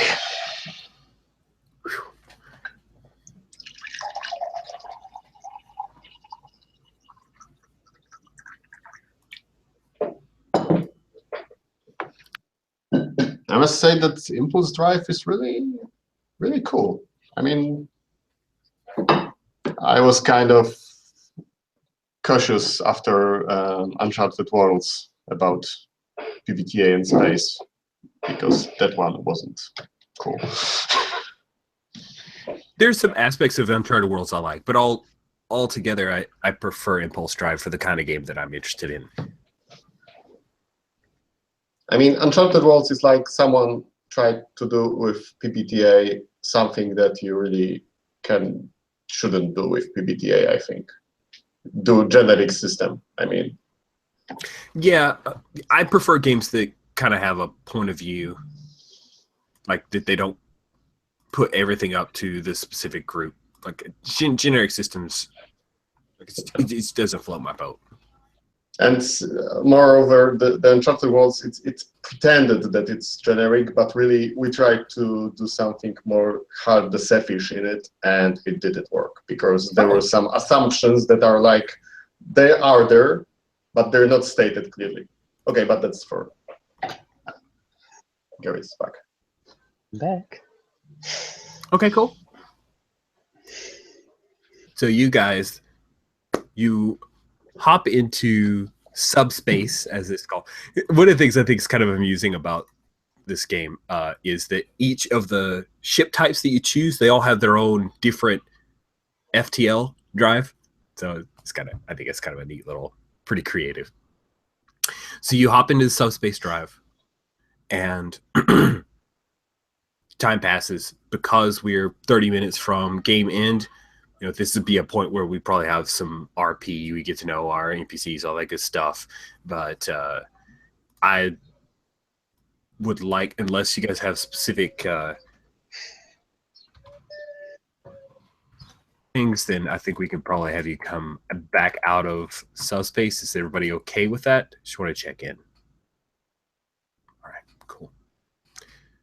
So the return to normal space, normally when you come in, you get a quiet beeping and a notification from Simone, but instead, the first thing you hear as soon as you come out is proximity alarms blaring to life. You guys have come straight into the ruins of countless ship battles. All around are tumbling pieces of wrecked spaceships, and there's a piece like that's coming towards you as another alarm, proximity alarm, comes on, and that's when Simone pops on to like the all ship communication to say, "Crew, please be advised that there are enemy ships that are targeting us." So, what is it that you do? Oh, I'm sorry to say, but I don't know. We must have announced our incoming. Something went wrong in subspace. Can you take us out of the here? Somewhere else? Not in the next Anywhere 5 minutes. Yes, the subspace drive does need a time to power down. Yes, five minutes at least. Okay. Evasive maneuvers, I guess. I don't know what armaments does our ship have. Oh, you have a turret gun, and then you also have forward lasers that the pilot can engage.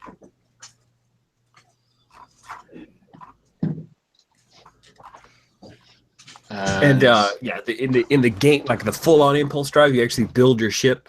But again, that's the thing I wanted to obviate that time sink from us. So yeah, you have a turret gun that you can use, as well as forward lasers, and of course, you can engage maneuvers to try to get the heck out of Dodge.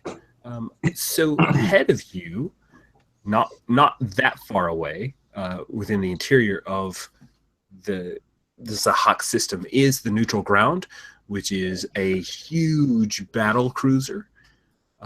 And if you can get aboard it, and this is the Space Master talking, but it's something that the diplomat would have told you. Jox would have said, just get aboard there. They have significant armaments, shields, the like, the whole ball of wax.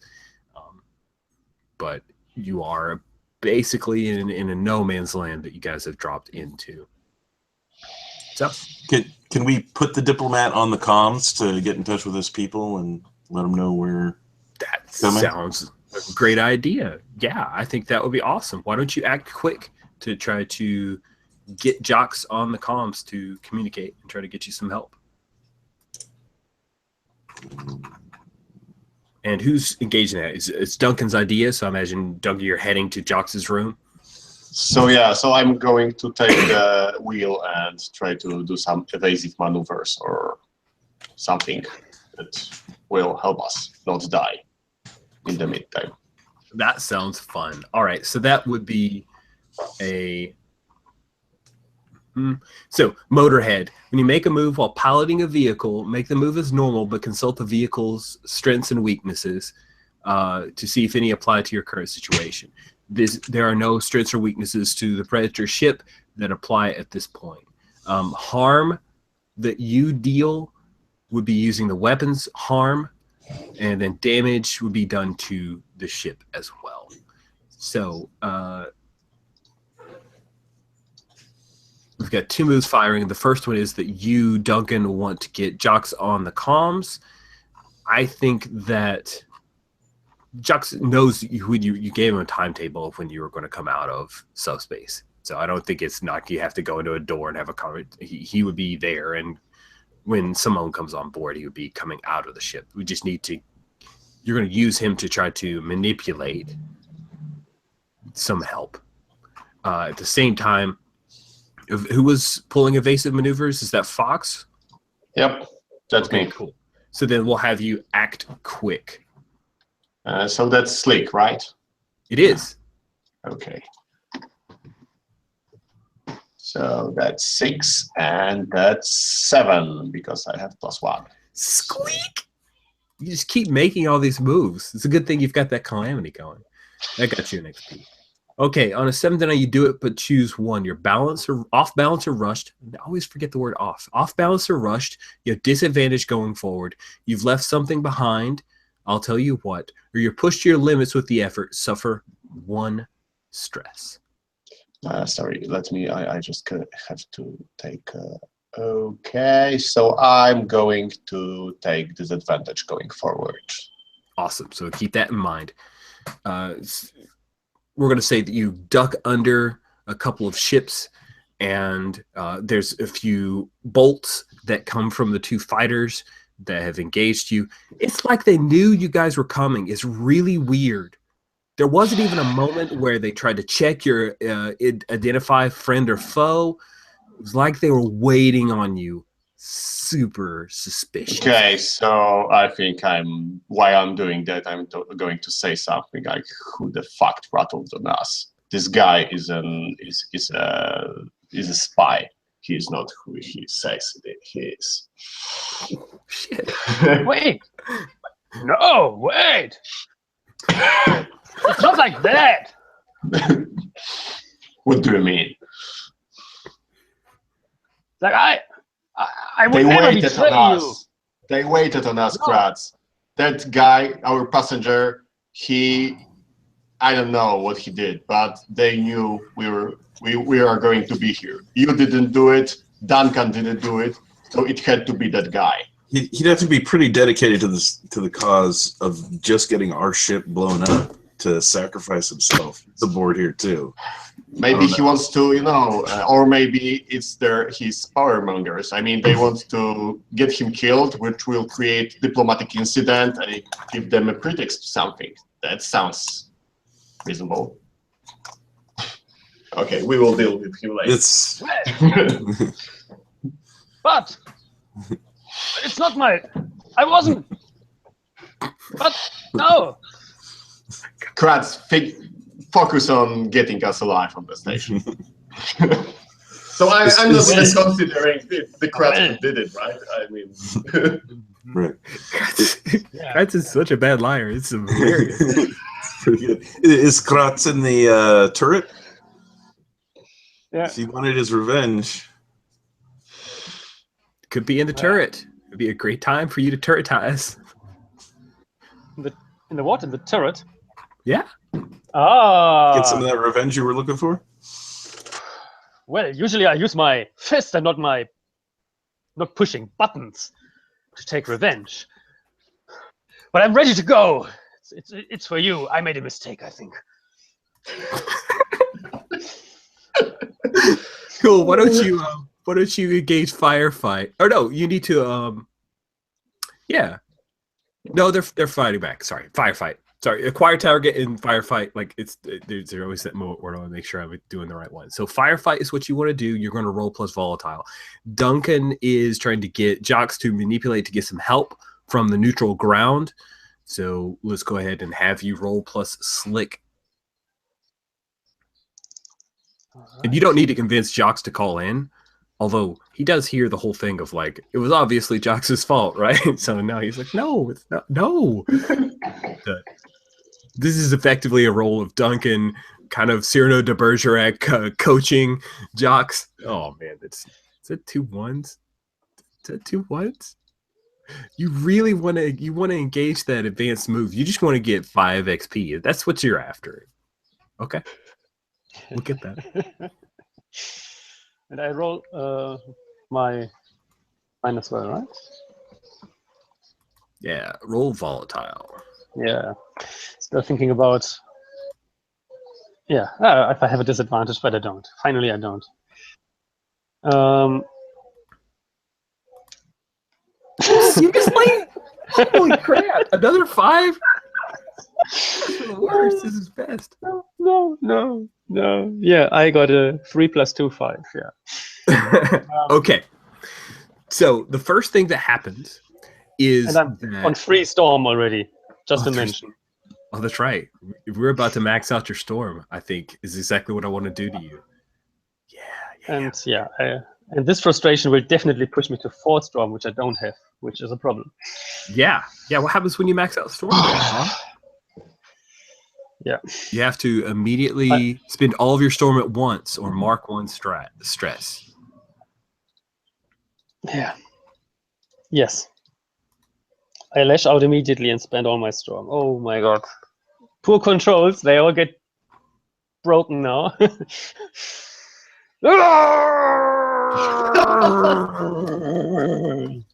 Machine is not working. Oh, sweet. So Lion-O Smash consoles. That's great. It's not going to cost a lot of money. So Duncan, what is it that you tell? Like, I guess I want to see exactly what is it that Duncan asks jocks to reach out for. He's no problem getting on the comms. It's no problem. But you don't. I want him to contact his people and make sure we've got a safe harbor to dock at. Right. Excellent. So while the fight is going on, he engages his neutral ground. Neutral ground. This is Diplomat Jocks Valson. I am here to negotiate the remainder of the peace negotiations. Please allow me to get safe passage. We're under attack currently, and this moment. And this is the neutral ground, Lieutenant Halsifer.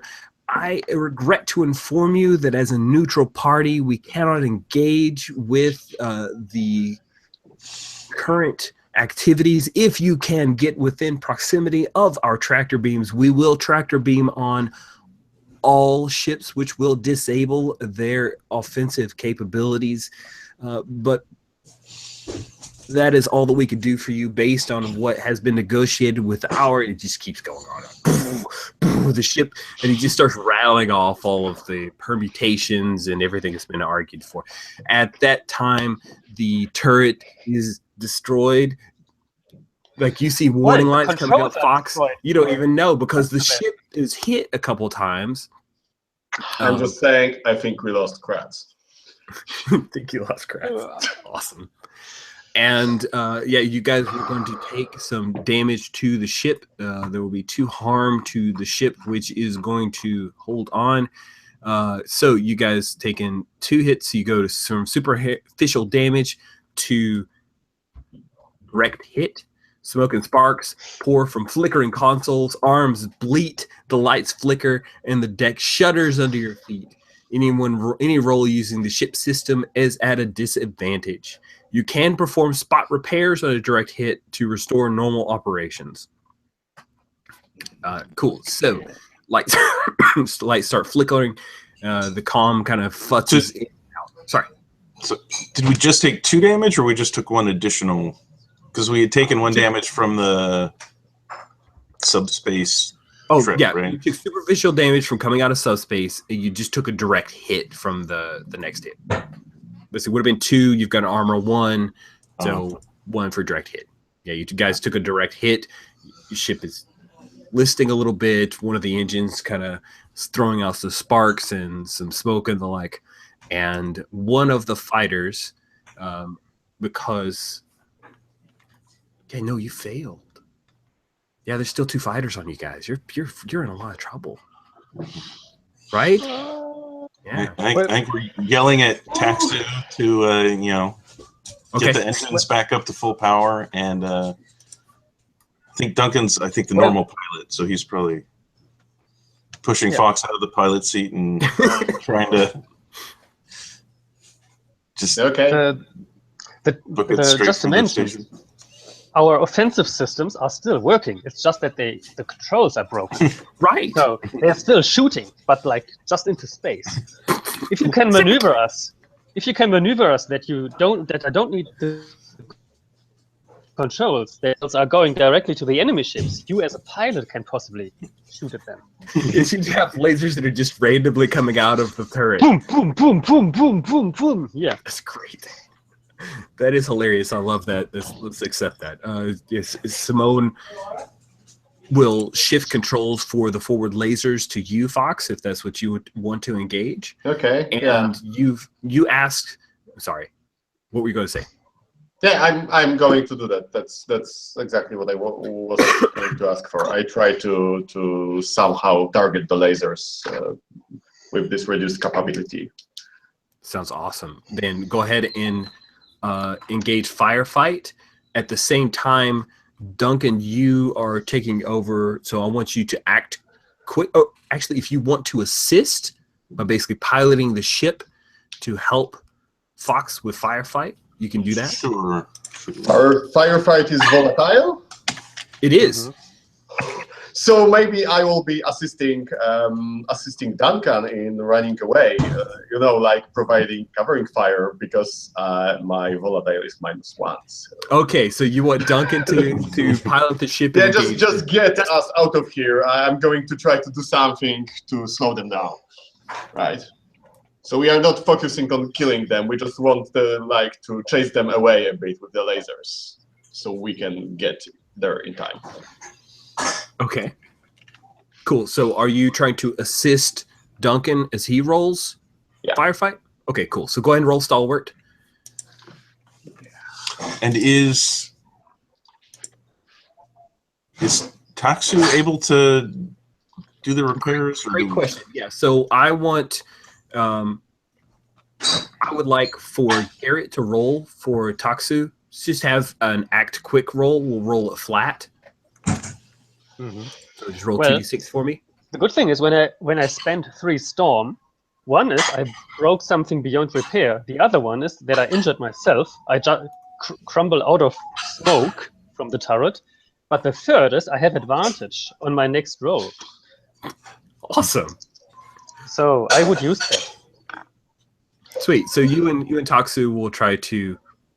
Actually, if you would roll out of that and try to help Taksu repair, it sounds awesome. So yeah, Taksu, she's climbed up into like the upper reaches. She's trying to repair the engines to give you guys some power back, and we'll have you act quick. So you will roll plus slick. You're rolling with advantage.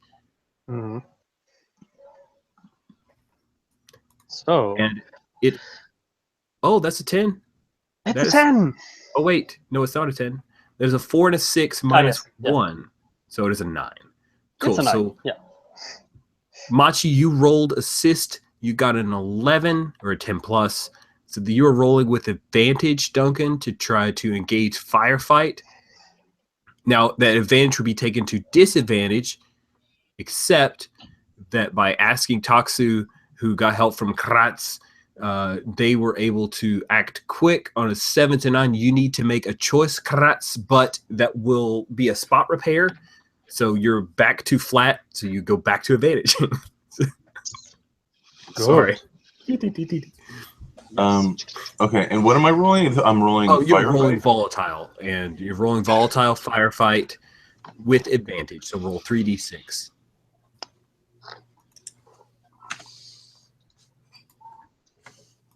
So 8.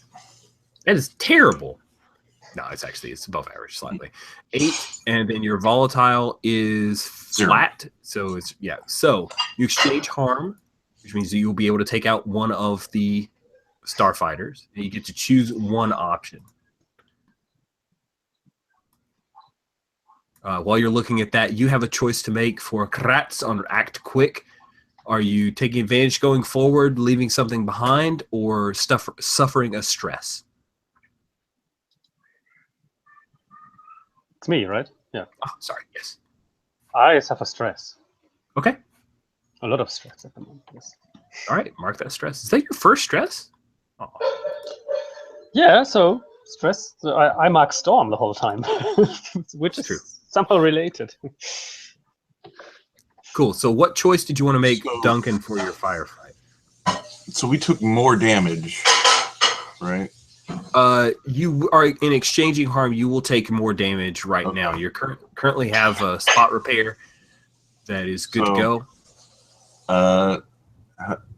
You're able to disengage and take a moment to recover. Would that maybe give us, I don't know, a dip behind a moon or something, and give us some time to do some more repairs, so then we can make a run for the station? How far we are away from the station? I mean, how long we are going to need to get there. So take a look at the firefight options before we suss everything out.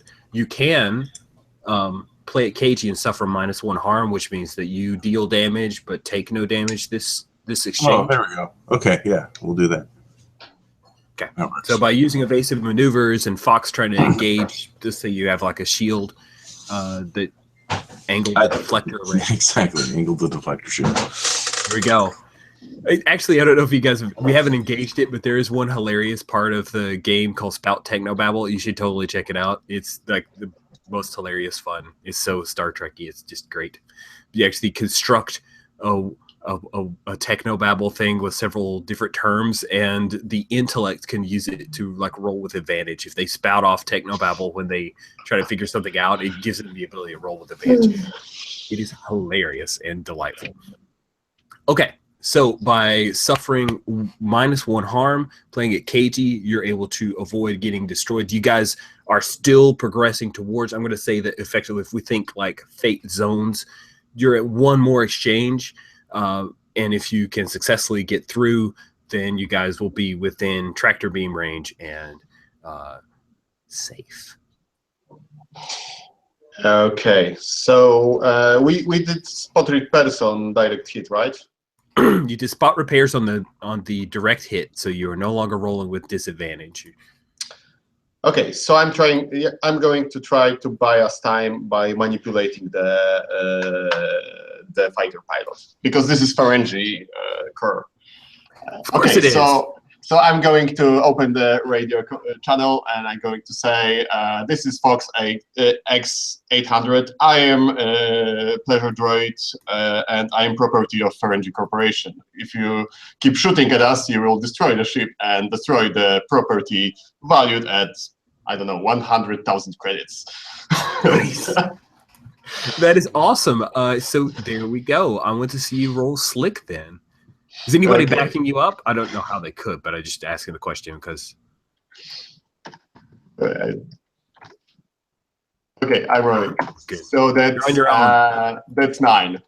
Okay, on a 9. Oh, and no. I'm going to roll at disadvantage because I hate doing that. I mean, this is a completely shitty thing to do. All right, roll 4d6. So that's, my goodness, that is a 4-6. It's 7. It's 7. Oh man, perfect. Finally. Oh, that slick 1 saved your bacon. Okay. On a 7 to 9, they make a counteroffer to be settled now before they do what you want, or they ask you to promise something and provide concrete assurance you'll follow through, and they'll do what you want. So you hear this. Hold on a second here.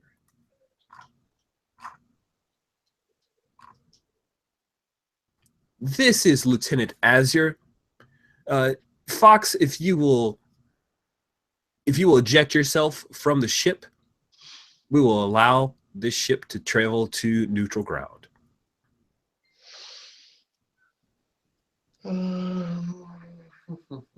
Let them come.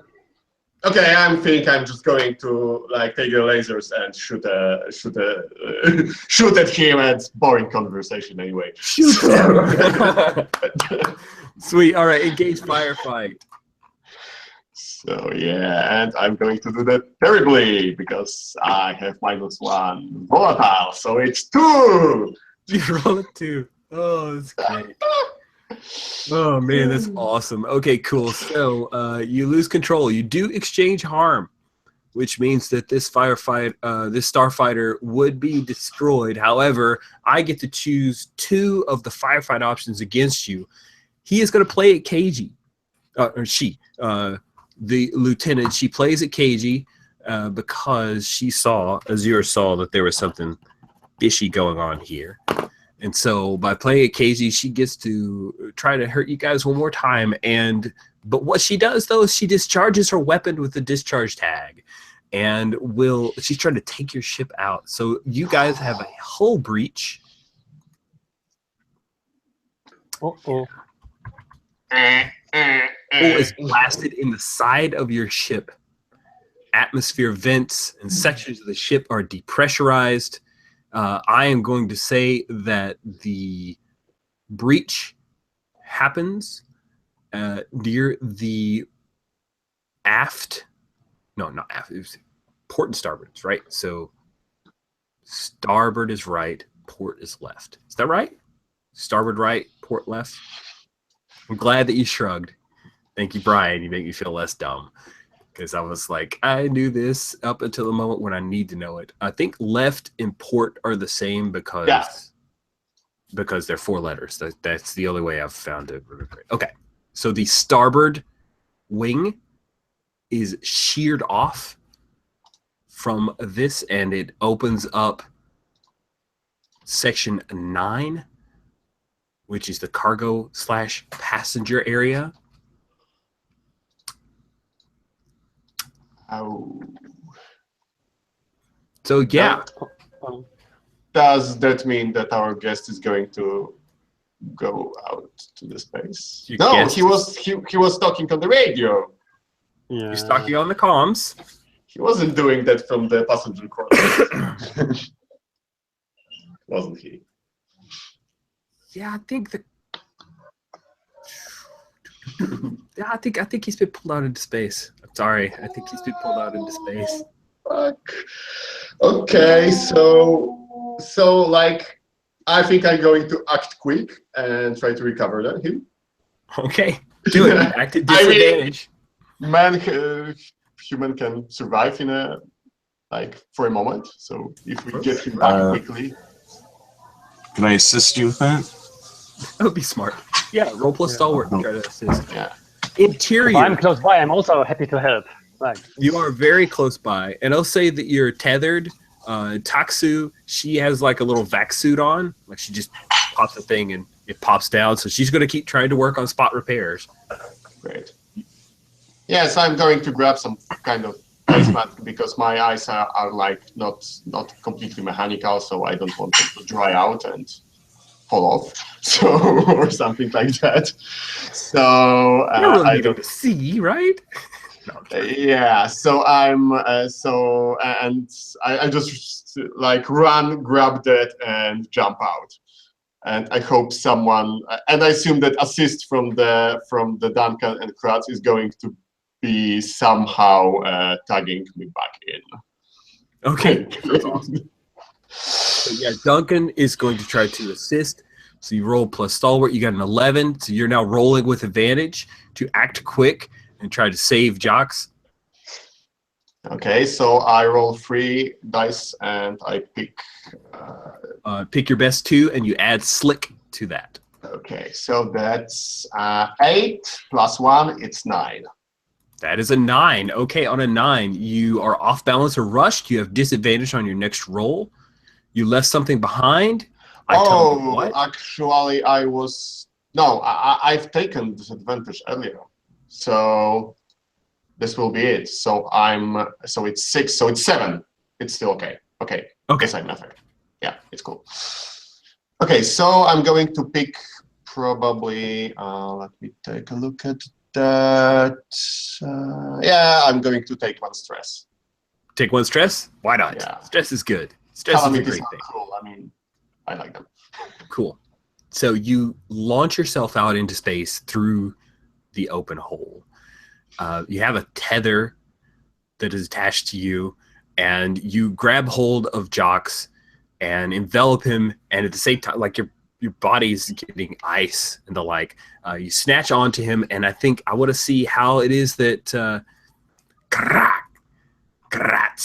How are you? Actually, I think I don't have a tether. So that's something that Kratz can help me with. Because I acted quick. I got that guy, and maybe I'm putting this helmet on his head. I got Kratz's tether, and I just assumed a tether. That was wrong. Yes, there is no tether. So, Kratz, how are you going to help out these two?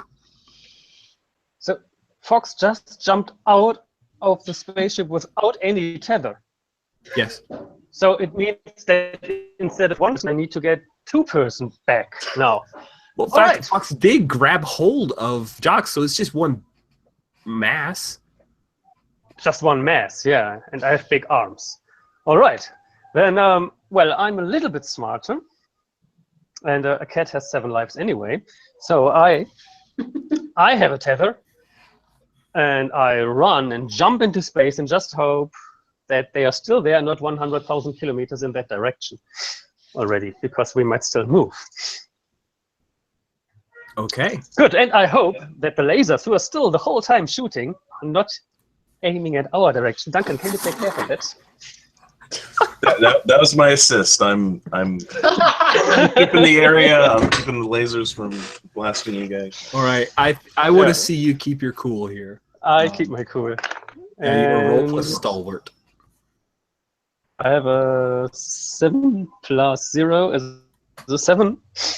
Okay. You can suffer stress or have a disadvantage on your next roll. I have a disadvantage of for my next roll, if there's any. Yeah. Sweet. All right. So what does it look like when you grab these two? Oh, you're muted, Garrett. Oh yes, I am. Yeah. Well, I'm in space, right? There's.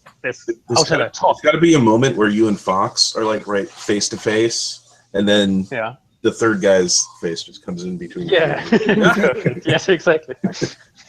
And I try to grab Fox, but what I get is Jax, and then flying beside them, too far. But then the tether jumps in and draws us all 3 back very quickly to the spaceship. Ooh, too fast! Awesome. And just because he just now woke up, Raksha is in a spacesuit. He grabs the tether along with Taksu and pulls you guys in. The last moment, right, as you see the starfighter trying to take aim again, tractor beams engage. It envelops you guys and also envelops the starfighter, starts pulling you towards the neutral ground, which is, I don't know if you guys have seen like the original Battlestar Galactica, like how big the main Battlestar Galactica was, like that size. And you guys will get pulled in to the neutral ground. You have saved Jox. He's got, frostbite in his extremities, but this is high tech, so they can recover him. And you have protected him on your job. We have one last move that I don't even know if it's gonna make sense, but I always wanted to be able to roll. No one ever rolls payday, so. You guys get payday. Everybody gets to roll payday on this, which I don't think I've copied into the overall moves. Let me see where payday is. And I'll drop it in. Come on. Oh, man. Hold on. Payday, where are you?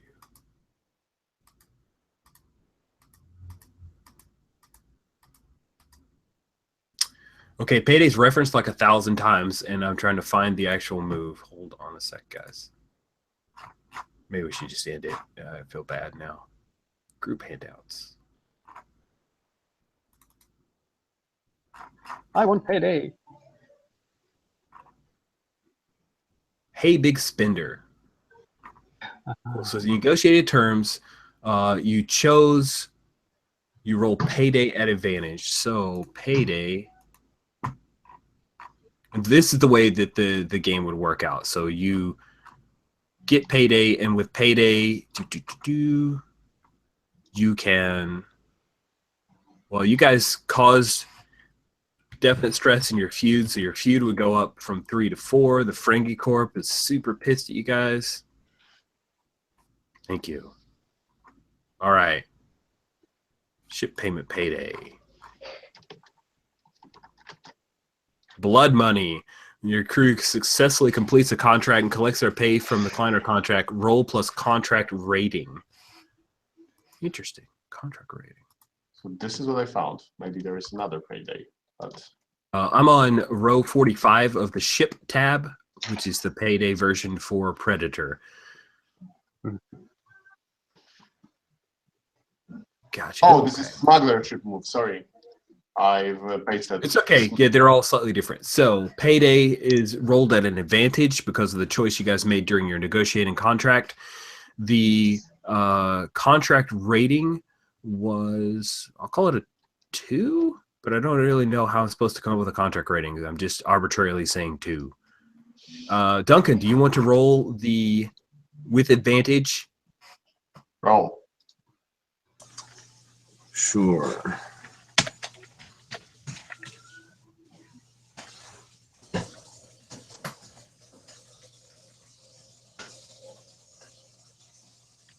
Okay, so 3 9. and 4 is 7 plus 2, 9. On a 7 to 9, you get the standard deal. You choose 2.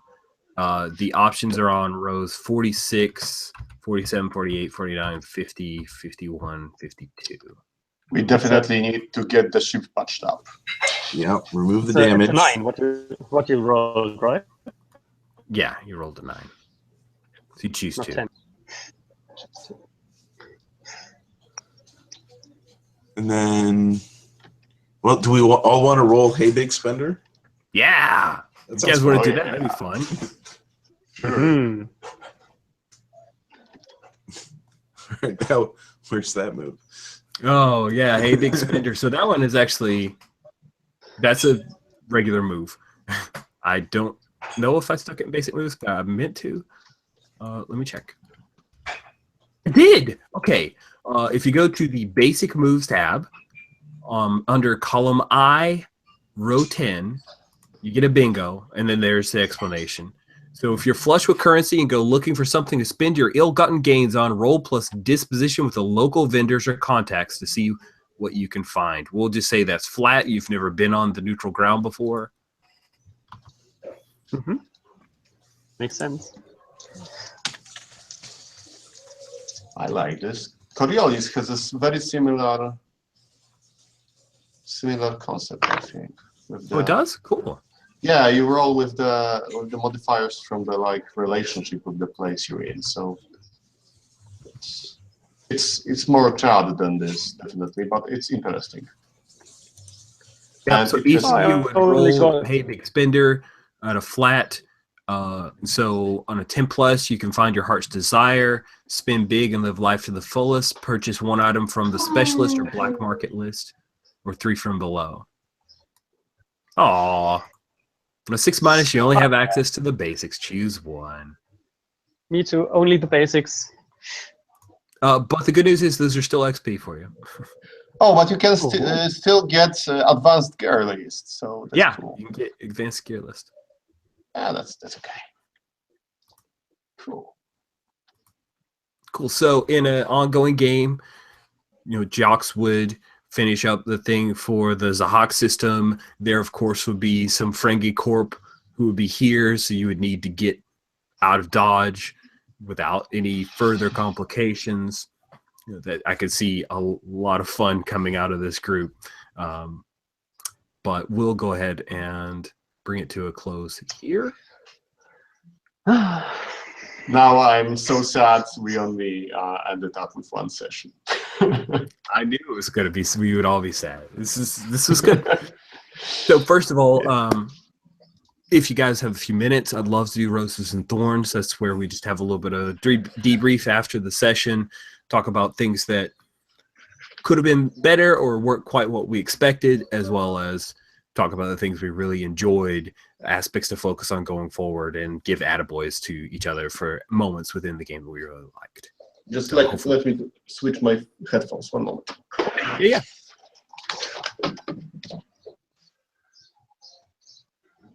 So at the top, thank you guys, all 3 of you, for participating in Impulse Drive, for being patient at times when I was making sure I negotiated the right move, and giving some ideas and advice as we were ongoing. I really appreciate it. This was a lot of fun for me. So we'll start off with Thorns. Thorns are things that maybe didn't quite work out the way you thought, or were different from what you expected, or maybe something that was disappointed you'd like to see differently next time around.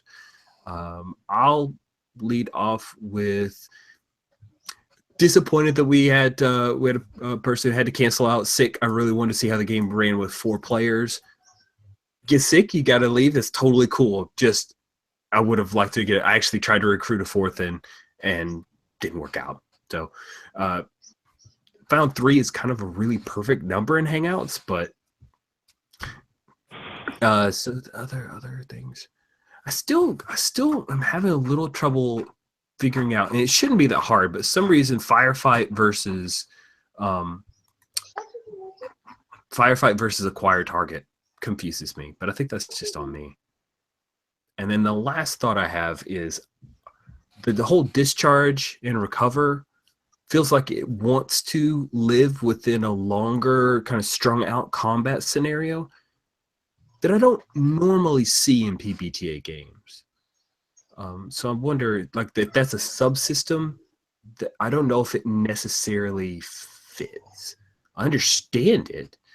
I understand what it feels like it's trying to accomplish, which is to give some ebb and flow to an extended combat sequence. But I've found that unless you really want to like crunch armor in and reduce everybody's damage to make it like a slog, the combats work good in like 1 or 2 die rolls to me. So those are my thoughts. Brian, did you have any thorns you wanted to share? I don't know. Nothing particular springs to mind.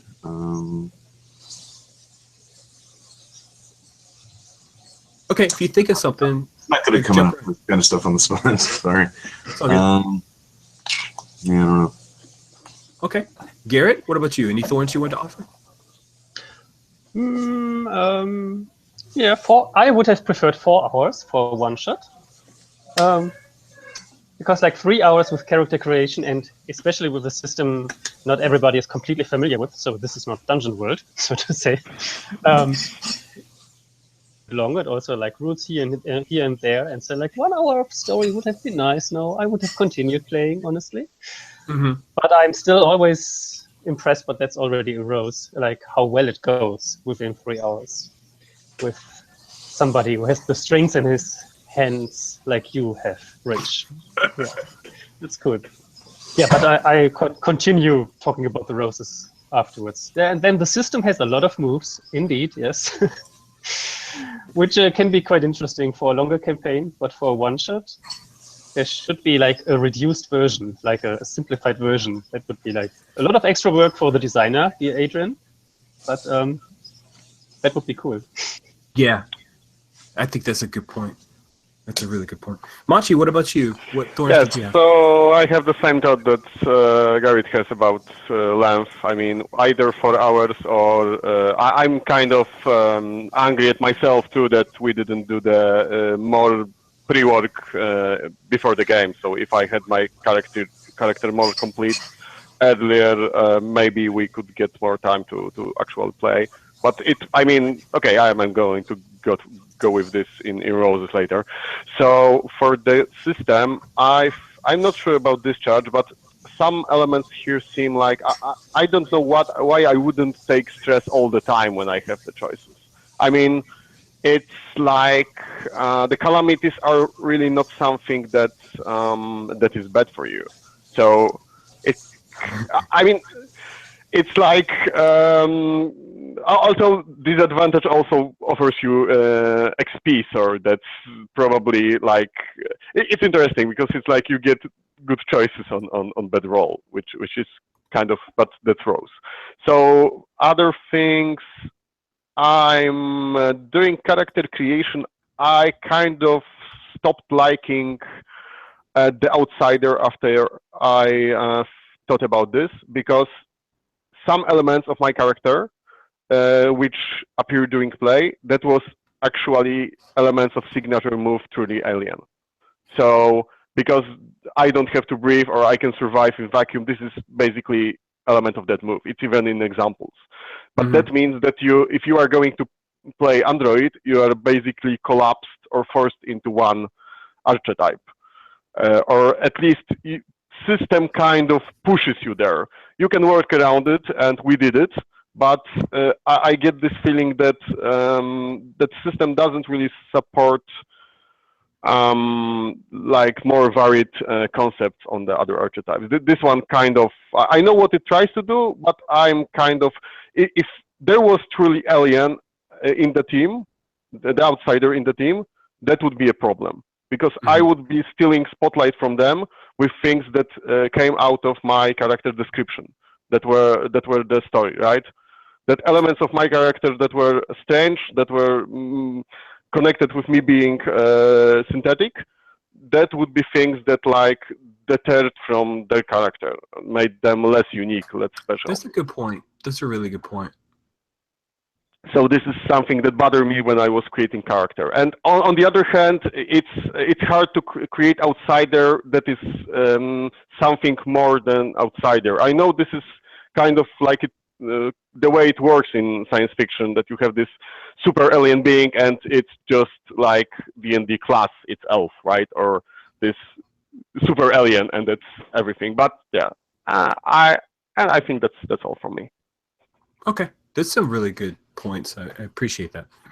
All right, we'll shift over and talk about roses. Roses are things that you enjoyed about the system, about this particular game session, or your fellow players. I like to do roses after thorns, so we end on a good note rather than end on the bad note. That's what I'm selfish that way.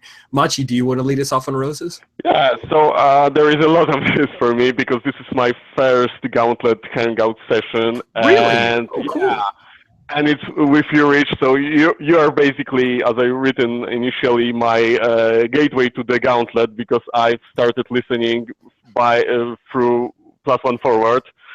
And it was, oh wow, someone made a podcast about PBTA. So I'm very happy to be here and play with you guys. And it was really, really good session. I mean, if someone told me he played this much and this enjoyable in 2 hours, because this is basically what we did, I would be skeptic. And it's really good. It's tense. There a lot of stuff happened here. I liked how we fed into each other with ideas and this flow, and it was great. I think that's, and for the system, I like it. I like it much more than when I read it. I like how it does something other PBTA games have trouble with. So it makes like all the bad choices good choices, because you want to take disadvantage because you will get XP, or you want to take stress because you will get a calamity, which is cool. I mean, all bad choices in this game are cool. I don't want to avoid them. I want to fail, and on the other hand, I want to succeed because this is something good for my character story-wise. So it's like, it's very good. I mean, this is very good bit of design, and I have this feeling that really improves on the classic ADW and other games. So that's from me. Nice. Thank you, Machi. That was fun. Garrett, what about you? Roses? Well, one rose has a name, and that's Rich. Thank you.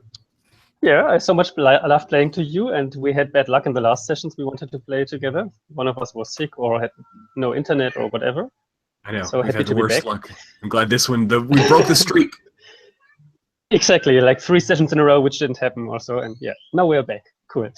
And very much like to play with you guys. Like I will miss Duncan and Fox, because I think we were a great team and playing to each other. And that was a lot of fun. Like, incredible that we, in just 2 hours of actual play, we hit like nearly all the hoops, wasn't it?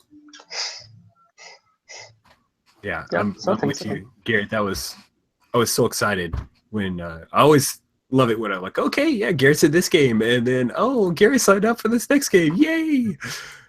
Brian, last but definitely not least, I just want to say I really enjoyed playing with you, Brian. I feel like it sounds a little thornish as I think more about it.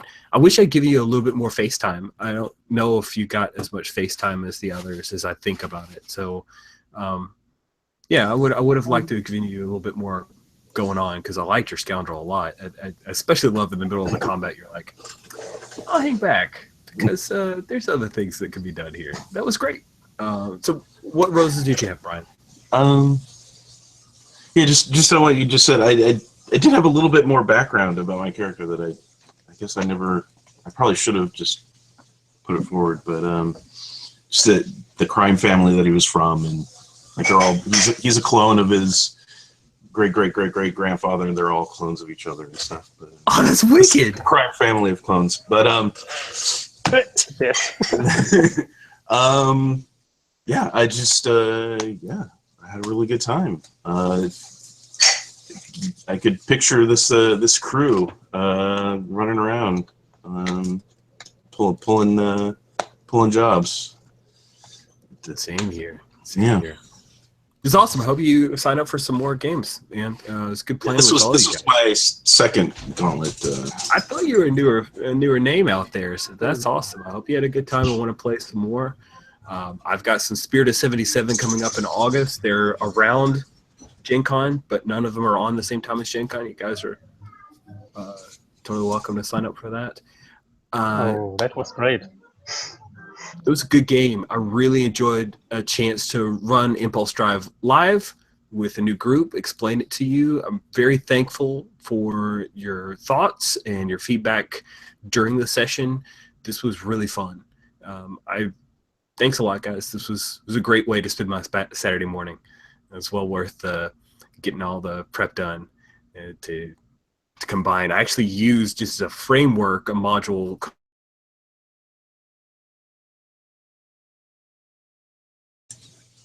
Uh-oh, you froze up. You froze. Okay, it's Huh. I think Google's telling me that maybe we should just call it. Anyway. You got cloned. I know. I cloned. I cloned actually the clone of my grandfather. Anyway, that was really cool, Brian. I wish we brought that in. Anyway, it was super fun playing with you guys. I'm going to go ahead and let you guys go and have a great afternoon/evening based on your time zone. yeah. Thanks again. See you guys. Evening.